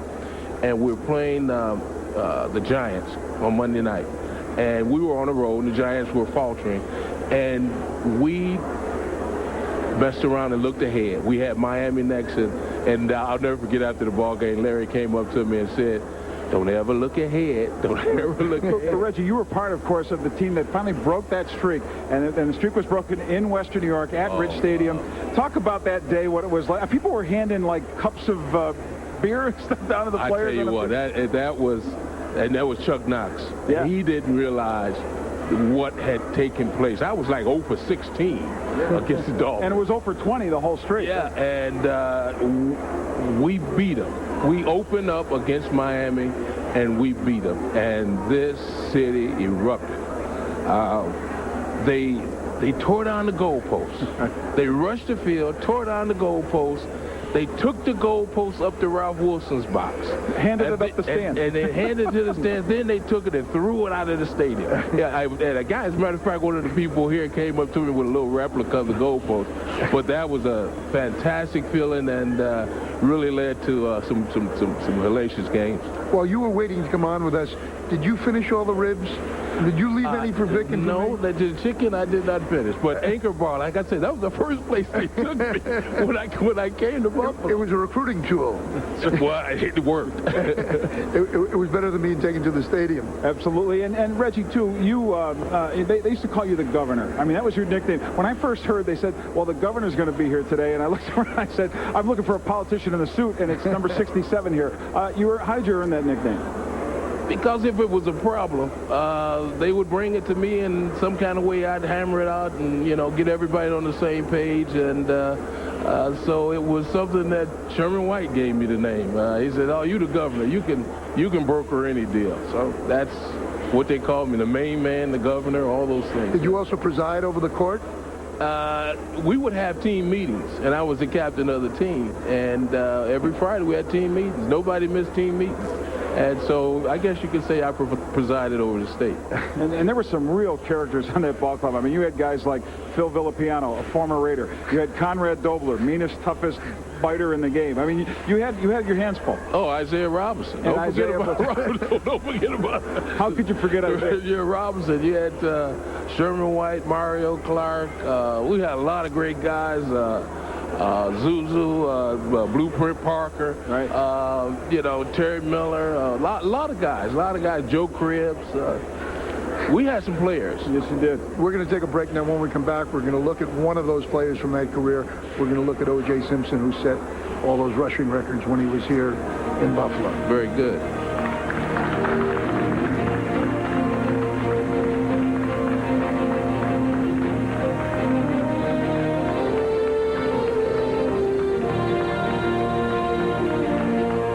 Now that I got TiVo and I can watch whatever I want, I want to do whatever I want. I've never felt so empowered. I don't want a puppy. I want the tiger. I watch what I want. I do what I want. Hallelujah! Not everyone understands. I want the tiger. Then again, not everyone's got TiVo. Learn more at TiVo.com. Thousands of drivers are saving money by switching to Geico Auto Insurance. I'm here with one of them. Hello. You don't want your identity revealed. Why? If word got out I saved so much, people would be hitting me up for money all the time. Ah. You through with the milk? Sure, of course. I have to be careful. Geico Direct. A 15-minute call could save you 15% or more on car insurance. When Reggie came to the plate, people stopped. Reggie had a huge ego, but Reggie was good, and he knew he was good. He was a terribly, terribly insecure human being. He delivered championships in Oakland, and he did it for me. To see this guy hit 3 home runs out of the ballpark in one game in the World Series, I couldn't believe it. Whether you love him or not, and whether you hate him or not, he won. Reggie Jackson, Sports Century, the top 50 and beyond. Monday at 8, kicking off a week of sports legends, only on ESPN Classic. Welcome back to ESPN Classic's Buffalo Roadshow. And if you're watching ESPN Classic for the first time and you want to get ESPN Classic, call ESPN Classic. No, 1-800-Classic. That's it, 1-800-Classic. How could I forget that? I've only heard that 10,000 times. Just a million times. And how could you not want this as a programming? I mean, this is just tremendous. And it's the guys from our era, you know, the baby boomer guys who just love living in the past. That's the nicest thing anyone your age has ever said to me, our era. We will take a look now at O.J. Simpson in action here in Buffalo. A great career. First round, Buffalo Bills. Buffalo selects O.J. Simpson, halfback, University of Southern California. A lot of the West Coast columnists and TV people, the constant barrage of the NFL should send him somewhere else, should avoid the draft. Buffalo's a terrible place for him to go. Just insult after insult was piled upon the city. And I'd never been to Buffalo. I had to look at a map to see where it was. And I just figured I'd make the most of it. Few O.J. fans were happy to see their hero exiled to the Bills, who managed just one victory in 1968. For the next 3 years, the first 2 under John Rouch, Simpson averaged just 14 carries a game as Buffalo trudged through snow, sleet, and deep mediocrity. Johnny Rouch was the coach, and his thought was, well, we'll make him a decoy, and then they'll all have to follow him, and somebody else will get the yardage. Well, nobody got the yardage. There's a fullback system and a passing game, and it was everything opposite of, you know, why they drafted me. In 71, he was ready to abandon ship. He was ready to go. He felt his career was wasted and perhaps ruined. And it wasn't until Saban came along that he saw a ray of hope. Lou Saban arrived in 1972. When he got to camp, he walked into my office and he says, well, I think I'm going to call it quits. I said to him, I'm going to give you the ball 35 times a game, if more. If you can last it, I'll give you an extra 5. I don't care. You can have the ball all the time because I know you know where the goal line is. So at our first practice, guess who the first guy out the door was? OJ. He almost took the door right off the hinges as he came out, and from that moment on, he never stopped running. Saban said, "You see that man? He said, that's your meal ticket. You're going to block for him. We're going to open holes for him, and we're going to start winning football games." You can get it done. What's more, you gotta get it done.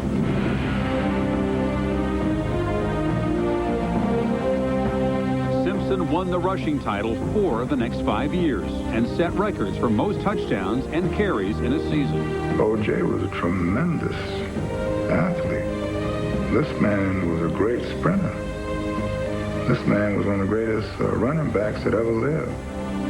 I remember sitting up at Three River Stadium as a kid watching him play against the Steelers, man, and everybody wanted to go see the Juice, and he gave us all our money's worth.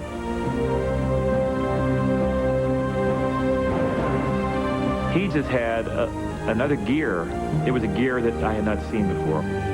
The hype, when you hear about a player who's been a Heisman Trophy winner, #1 draft choice, and all those things, and usually the anticipation is greater than the actual event. In this case, he's better than that. We were all in the Steelers dressing room, and Mad Dog White comes out of the shower, didn't even wait for us to ask him a question, and said, he whirls, he flies, he jumps through the air. He's the greatest mother I ever saw in my life. O.J. is the kind of runner whose instincts surpass those of any runner I have ever seen. And he made it clear forevermore that while Miami has the oranges, Buffalo has the juice. Running like a man trying to catch lost time, Simpson rushed for 200 yards to break the 2,000-yard barrier on December 16, 1973, when an NFL season was just 14 games. Snowy day in shade, and he looked like the only one that could stand up. The rest of everybody was slipping and sliding and falling all over the place. Snowflakes were falling, and he was able to turn and run. It was marvelous. And now it's for the 2,000, boys.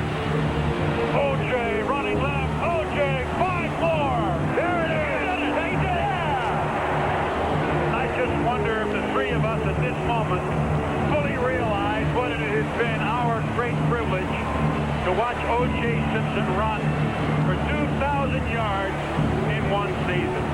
O.J. Simpson, who said he would do it, did do it yesterday, setting an all-time rushing record in professional football. He made a point of gathering the offensive line around him, the rest of the team, really, but he made a point of the offensive line being responsible for the success that he had had. We got it. Just don't get a picture. Yeah. My man. I can't say we were committed to the Buffalo Bills organization. You know, I can't say we were committed to Lou Saban. I know we were committed to O.J. When O.J. fell, when he was charged with murder, what was the impact on the city of Buffalo? Well, there was a pall over this entire community and a lot of shock, and people didn't really know how to react. But, you know, this guy was a heroic figure for a long time as a player, and when he came back as a broadcaster, as a personality, still a very beloved person and someone that people could always get close to and talk to. He was one of the great athletes in the history of Buffalo. We're going to take a break. When we come back, we will look at another one of the great athletes from the Buffalo Sabres, the Intimidator. The Dominator.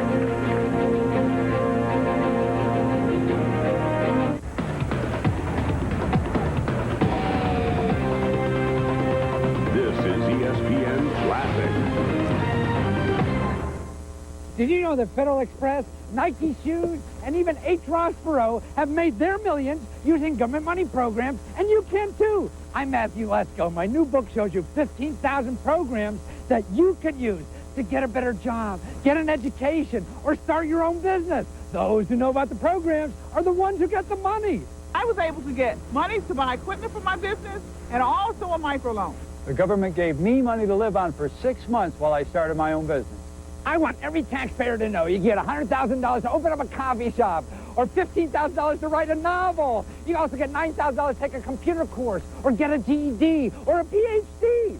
If I could get $15,000 to go back to school, any woman could do it. Doing what you want to do in life is like being on vacation every single day. Now, I'll show you how to get the government to pay for it. So call me. Call 1-800-883-5995 for only $37.95. Money back if not completely satisfied. ESPN the magazine. Stuart Scott wants the fleece. Booyah!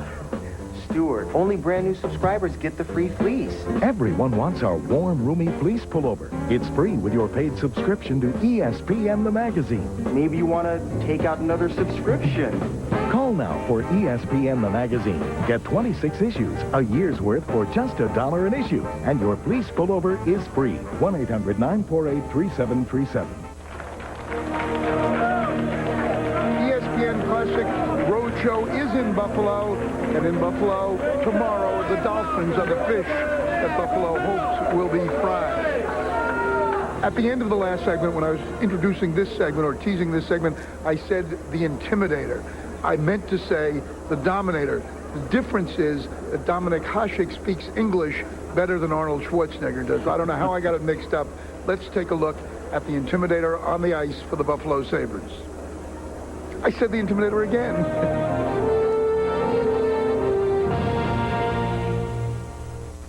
You know, he wasn't always the Dominator, unless you're talking about dominating the bench. The Blackhawks drafted him, barely, 199th overall in 1983. Dominic Hasek wouldn't play in the NHL until the 90-91 campaign, and then only in 5 games, only 20 more the next season. Apparently, Chicago had seen enough. They dealt him to Buffalo for Stefan Beauregard and future considerations. Think the Hawks would like to have that one to do over again? Oh, we got a break for Gagne, face-to-face with Hasek, who comes out.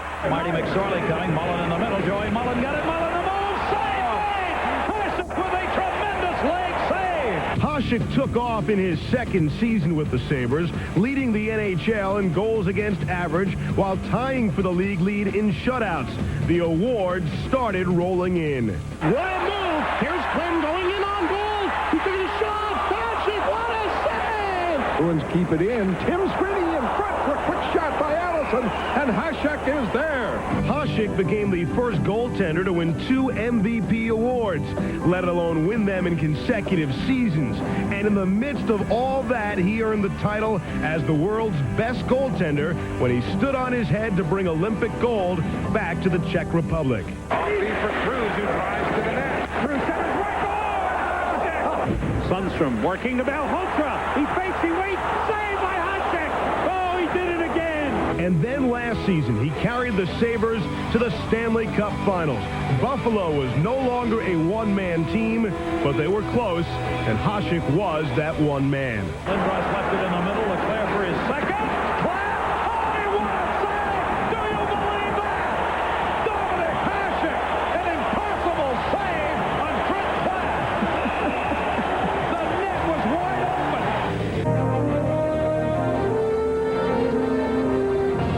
Vic Carucci, you've been covering the sports scene here in Buffalo for so many years. You said earlier in the program that you thought Bruce Smith was the greatest Buffalo athlete.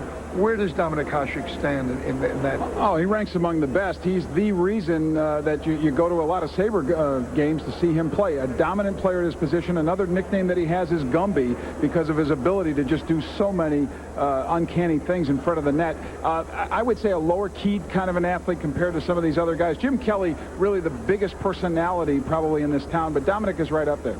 Yeah, I probably would have gotten Gumby wrong, too, the way I got Dominator wrong. The history of hockey here, 2 Stanley Cup almost, getting to the finals. How big is the sport right now? Is it it's huge. Up there with the Bills?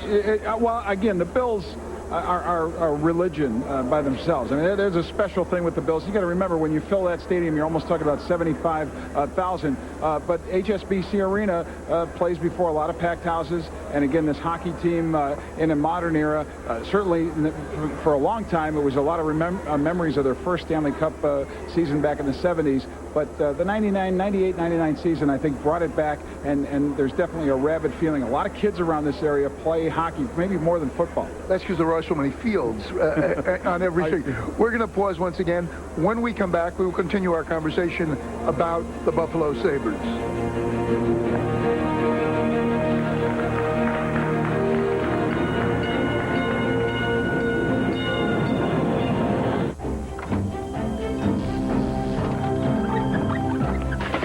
At Geico Auto Insurance, we handle your claim quickly, so you don't have to bum a ride to work. Geico, a 15-minute call could save you 15% or more on car insurance. Night and day, the calls. Save me this, save me that. I'm a gecko, not Geico. So stop calling me. Geico, a 15-minute call could save you 15% or more on car insurance. Hey, guys.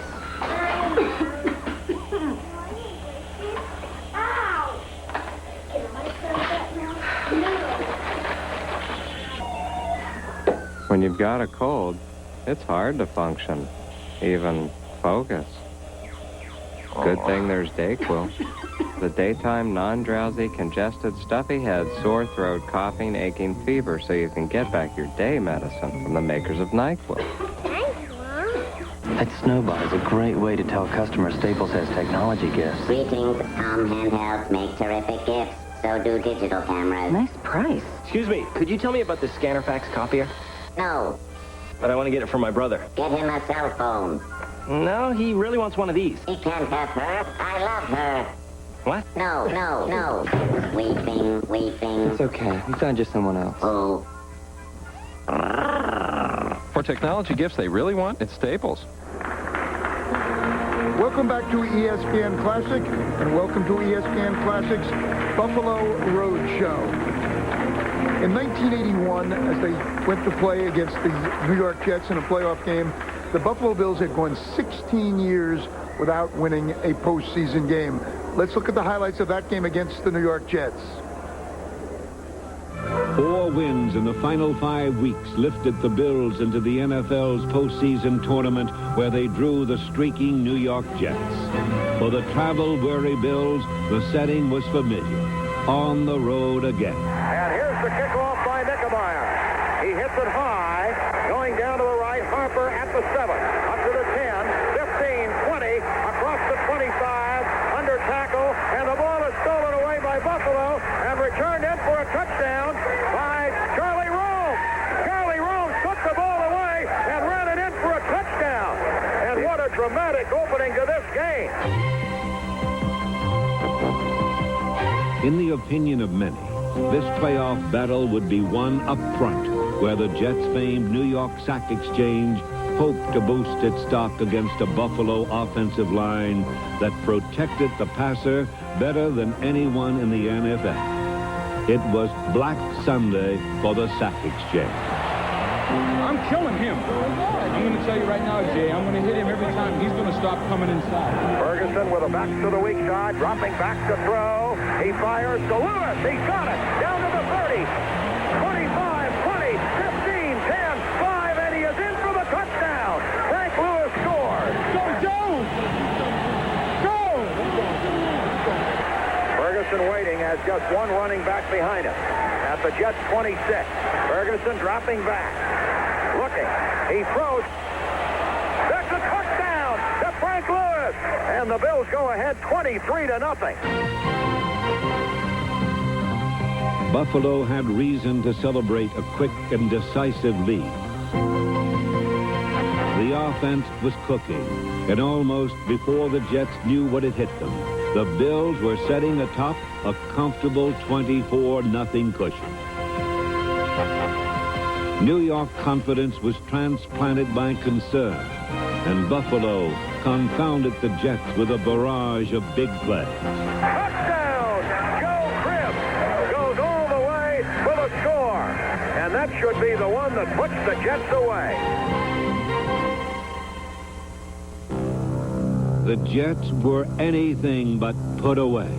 Behind quarterback Richard Todd, New York pulled to within 4 points and marched to the threshold of a possible winning touchdown. And oh, what drama in Shea Stadium. 10 seconds left. Richard Todd looking. He throws it, intercepted by Bill Simpson. Simpson goes down at the 10-yard line. And with 2 seconds left, the Bills are going to win it. The Bills' dogged determination produced Buffalo's first playoff victory since 1965. Coach Chuck Knox has assembled the elements for yet another championship push. The Bills can no longer be taken lightly. They are resourceful. They are proud. And they are hungry. Well, that was a perfect cap after a 16-year drought. Yeah, and it was the kind of game that they won. I mean, you remember they led that at 24-0 at one point. And we talked about the resilience of the Super Bowl teams, but that team in 1981, a lot of heart, a lot of grit. Joe Ferguson, a quarterback, not a flashy guy. And the fact that they hung on to win that game. Billy Simpson makes the huge interception. I remember him telling me at the following training camp, I was just laying in the weeds on that one. That was the Simpson that they were talking about who had come to Buffalo. The Billy Simpson, yeah. The other, what did it mean for the future? What groundwork did it? Well, it set some decent groundwork back then. They would go on to face the Cincinnati Bengals. Now, that was a wild card game. They would face the Bengals the following week in Cincinnati, and then it would be back to this old game that ends in controversy again, where the question about how the 30-second clock was handled, and people were really upset with Joe Ferguson and the whole offense after the time. I remember Chuck Knox, the day after that game, the Bills are cleaning out their locker room, and he just kept sitting in his office and staring at a clock on his desk and just looking at every 30-second interval and just shaking his head. Okay, well, we're going to take another break, but before we do, we're going to hear the Buffalo Gills once more and watch the Buffalo Gills.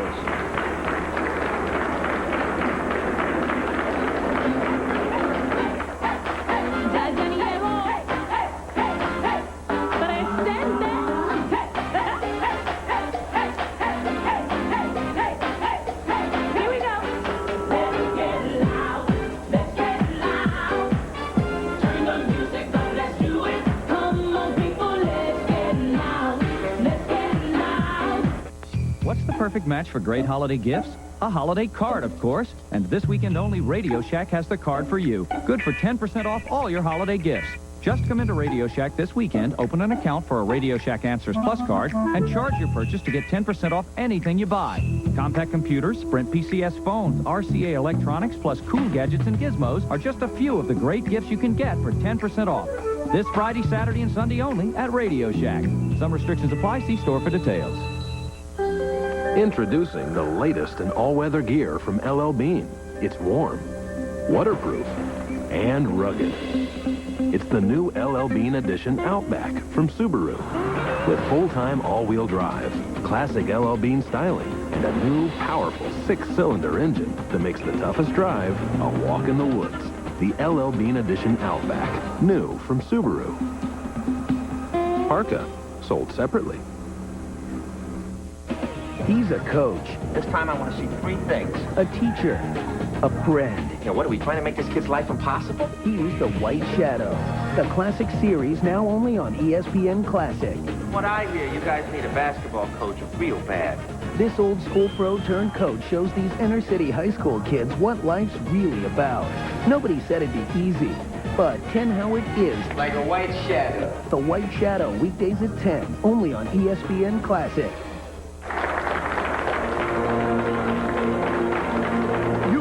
Trip through classic history by visiting ESPNClassic.com. Visit online and test your knowledge against the Classic Trivia Quiz. 2 weeks from today, ESPN Classics Roadshow will be in Pittsburgh for the final game at Three Rivers Stadium, and then the following Saturday, preceding the final game at Mile High Stadium, ESPN Classics Roadshow will be in Denver. We'll pause now, and when we come back, we'll return with Sam Coward of the Buffalo Bills.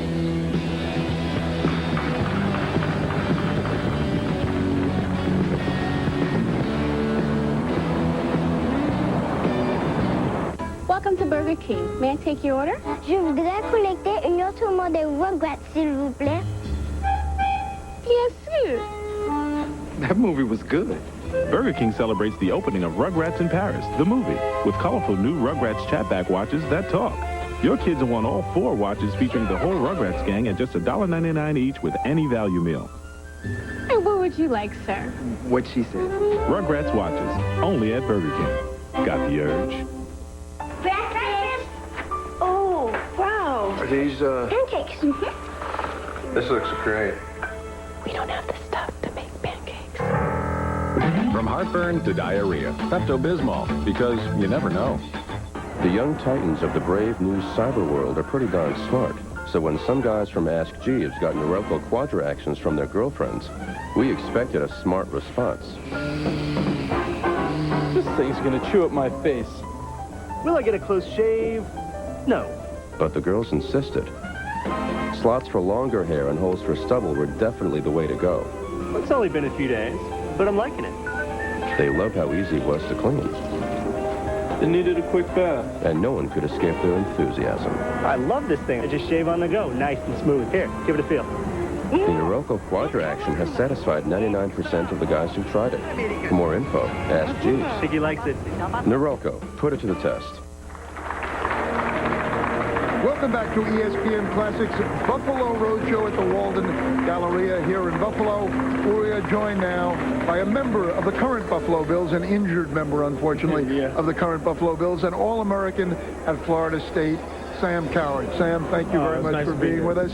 Well, I'll tell you what, Dick, we've seen some, great players through the years of the Buffalo Bills. We've had Darryl Talley, who I would consider maybe the greatest linebacker to play for this team. But then this guy comes along. And Sam, you've had an unbelievable brief career so far, but this season you've been a candidate not only for an obvious Pro Bowl spot, but for defensive MVP. Just talk about your year up to the point of last week when you did suffer the injury. I think basically started in the offseason, preparation, focus, and the coaches gave me an opportunity to be more involved in the defense. Last year I was just, first and second down player. This year I'm a full-time player, and I dedicated myself in the offseason and put in the hard work week to week. Sam, it's a long way from Buffalo, but there's a football game being played in Kansas City tonight. Are you rooting for Kansas State to win so that you can have a Florida State-Miami rematch? Well, I'm just rooting for Florida State to be in the show. I'm just happy that them guys pulled the game out last week against Florida, and they're back in the show again. When you come out of a school like that, or even when you enter it, are you expected to be great even when you start? Well, most definitely. I think going to Florida State, there's going to be competition. You're going to have to prove yourself, and all the guys that come out there know the expectations. The guys come out of Florida State, and it's a bunch of hype, but you definitely got to live up to it. In terms of this team's success this year, the defense has been such a large part of that, Sam. Talk about just the scheme and how a lot of it revolves around what you do in there. How does it work when everybody knows you're the key? How do you react to all that? Well, basically, what we try to do is come out. We don't do a lot of disguise and a lot of blitzing. We come out, get our normal front. We're either going to reduce the front with the two defensive ends, but mainly I think the key in the defense is Ted Washington. As long as he's healthy and able to take up two double teams, that leaves me free to roam the field, run down tacklers, able to drop in pass coverage, and do a lot of things. And then the injury, of course, to you, Sam Rogers, Keon Carpenter, Anton Winfield. Now there are a lot of younger guys in this defense. You haven't given up your involvement. You've been working to prepare those guys for this big game and the rest of the season. Well, most definitely me, Keon, Sam Rogers. We've been in all the meetings this week. We've been encouraging guys, getting them any tips that we can give them, sharing our knowledge of the game with them, and we definitely need these guys to pull through for us these next 2 weeks, so hopefully we can be back to help them in the playoff.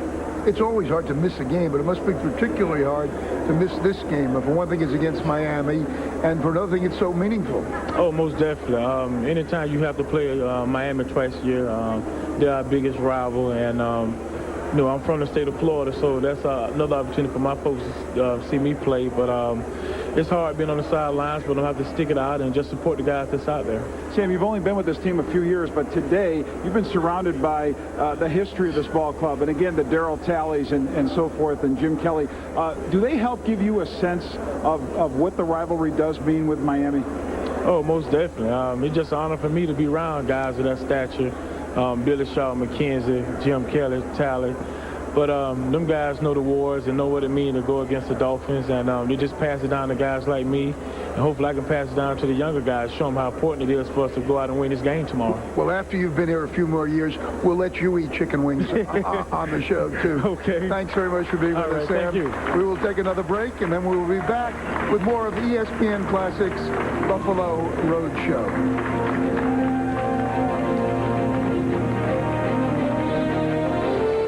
It's Saturday. Watch the hottest action on ice on Saturday Night NHL. Tonight from 9 to 11 on Game of the Night. That's only on ESPN Classic.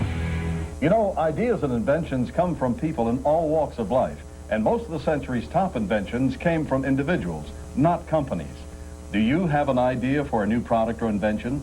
Are you interested in trying to submit your idea to companies for a good faith review and in trying to patent it as well? If so, Invention Submission Corporation has information to help you get started. ISC is America's largest inventor service firm with over 50 offices nationwide. Call this toll-free number now to see how to get this free information. The information includes forms to assure confidentiality, a form to record and date your idea, plus an informative brochure that explains how to submit your idea to companies through ISC's data bank and how to apply for a patent. Even if you only have an idea for improving an existing product, you'll want to call now for ISC's free information. For your inventor's information, call toll-free 1-800-754-0077. That's 1-800-754-0077. If you have thinning hair, then this new booklet is something you should have, and you'll get it free if you call this toll-free number now. The booklet discusses the recent breakthroughs in genetic therapy and the latest non-surgical advancements. You'll see men like yourself who are able to get their hair back without drugs or surgery and have a totally active lifestyle. Whether you're getting it wet or roughing it up, no matter what sport, it looks, feels, and acts just like your own growing hair. So call 1-800-HAIR-CLUB now for your free booklet. And by the way, I'm also a client. Welcome back to ESPN Classics Roadshow live from Buffalo. If you ask most people who was the leading rusher in the history of the Buffalo Bills, they would probably say O.J. Simpson. They would definitely be wrong. The greatest rusher in the history of the Bills was Thurman Thomas, who gained almost 2,000 yards more than O.J. Simpson. Here now we have a conversation with Thurman Thomas.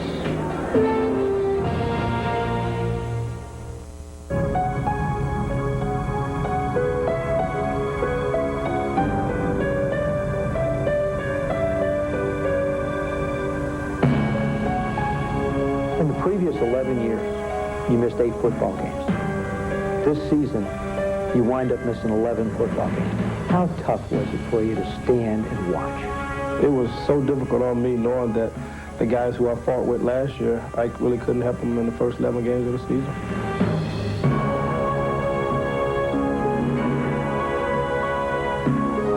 Here's Flutie to throw. Little screen pass for Thurman. At the 20, at the 15, at the 10, at the 5, and in for the touchdown. What was it like for you to come back last week?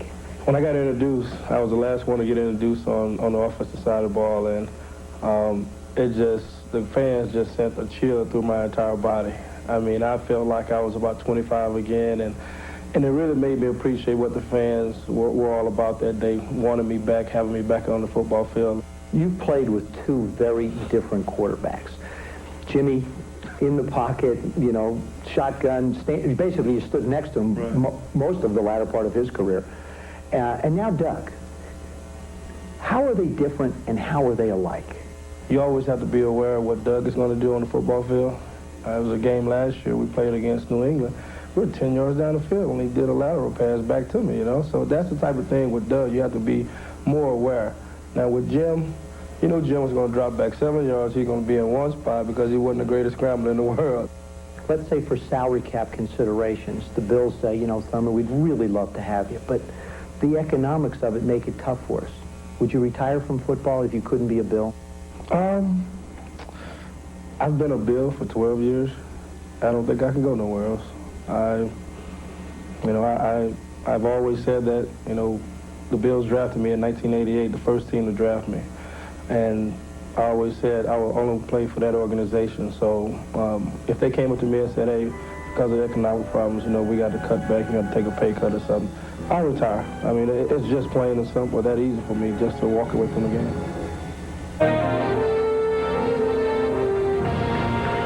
Well, he didn't exactly retire after he left. But you, Victor Ritchie, you've covered his entire career here in Buffalo. Assess that career. Well, you want to talk about a catalyst as a player. Thurman Thomas was that. Not only was he a tremendous rushing threat, but the receiver out of the backfield, that added dimension that he gave, just made defenses it made it so difficult for them to cope with him. It was interesting. The late Elijah Pitts, great running back coach for the Bills, told me once, said he was meeting with Thurman, and they were going over the plays for a particular game.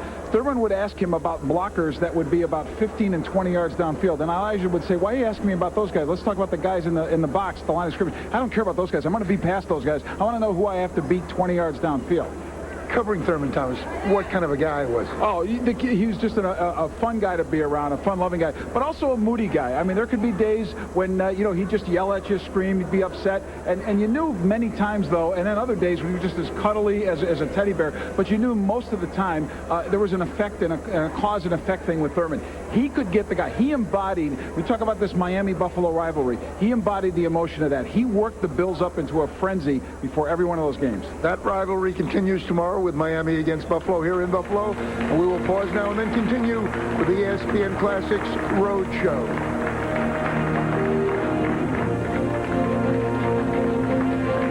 Still getting dandruff flakes? Maybe the problem is your dandruff shampoo. Try Neutrogena T-Gel Intensive Anti-Flake Shampoo. Fights flakes 3 ways. It may not be your first dandruff shampoo. It will be your last. Neutrogena T-Gel. It works. You may not know this, but Santa used to play college football. And when he gets too busy to watch his team, well, it stinks to be an elf. Enough with the wooden toys already. Next! So we all chipped in and got Santa TiVo. Now, he never misses a game. Come on! Daddy needs a touchdown! Yep, Santa loves his football. You know I'm coming for you, pork chop. Bring it on, fat boy. Learn more at TiVo.com. A special announcement from the American Property Network. You can buy cars for as low as $29 per month. Choose from thousands of cars repossessed and seized by the U.S. Marshal, IRS, FBI, and private organizations. Call 1-800-370-2060. Foreclosed homes and distressed properties are selling for as low as $199 per month. Call 1-800-370-2060. For current auction listings, call 1-800-370-2060. Call toll-free. 2-1 pitch from Chow.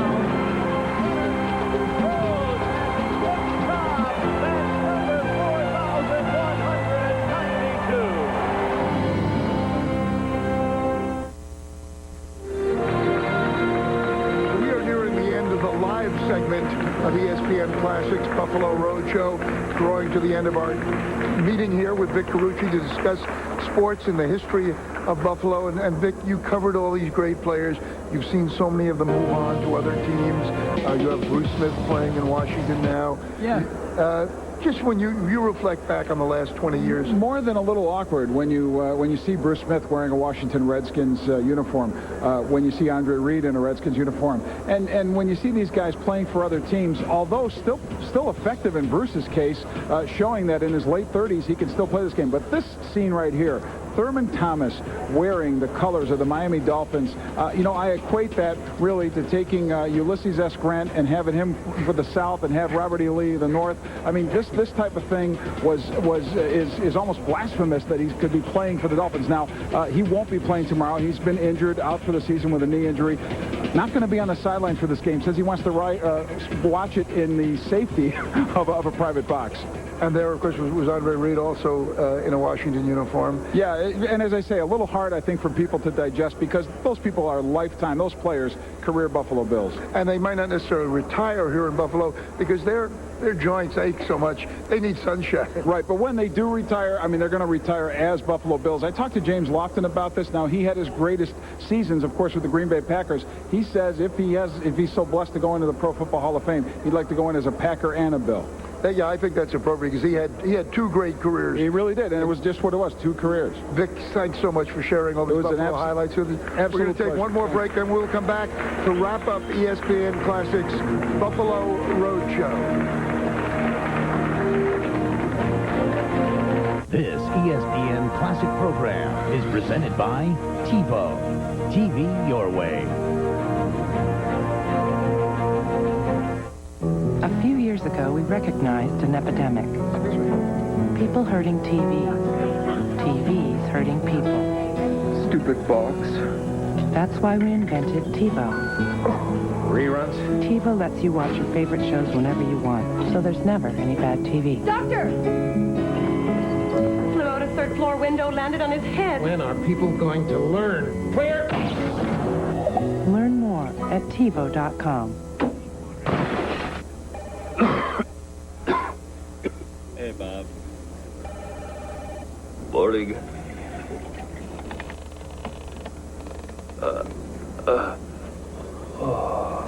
When you have a cold, even small tasks are a big pain. So get back your focus. Get Dayquil, the daytime non-drowsy, congested, stuffy head, sore throat, coughing, aching, fever season. Get back your day medicine from the makers of NyQuil. Good move. The 2001 ESPN Information Please Sports Almanac has arrived. The most complete stats and information. Contributions from Chris Berman, Dan Patrick, and Stuart Scott. ESPN's 2001 Almanac. A great holiday gift in bookstores now. The ESPN Classic Roadshow is coming to your hometown, broadcasting live, and it's only on ESPN Classic. Each weekend on location in a different city. Each weekend on location at a different event. We're live, interviewing your hometown sports legends, showing you classic battles from your favorite home teams. Catch the greatest games in history, hosted with a live broadcast right from your city. It's the ESPN Classic Roadshow, only on ESPN Classic. Presented by TiVo. The greatest sports in history are on ESPN Classic.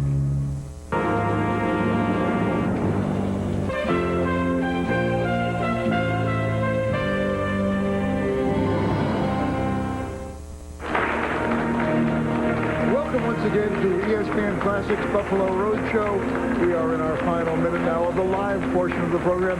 There'll be plenty of Buffalo highlights to follow. First of all, I want to thank Vic Carucci, who is our guide to the city of Buffalo, to the city and to its sports history. I want to thank all the great Buffalo athletes who joined us today. Reggie McKenzie, Billy Shaw, Darryl Talley, James Lofton, Jim Kelly, Sam Cowart. Did I get all of them? I think you got them all. Those were the ones who were here live. There were plenty others on tape. And we want to thank all the people of Buffalo who came down here to the Walden Galleria to watch our show. We hope that all of you will be watching ESPN Classic in the future. Here's a reminder, 2 weeks from today, ESPN Classics Roadshow goes to Pittsburgh for the final game at Three Rivers Stadium, and the week after that goes to Denver for the final game at Mile High Stadium. Keep watching ESPN Classic.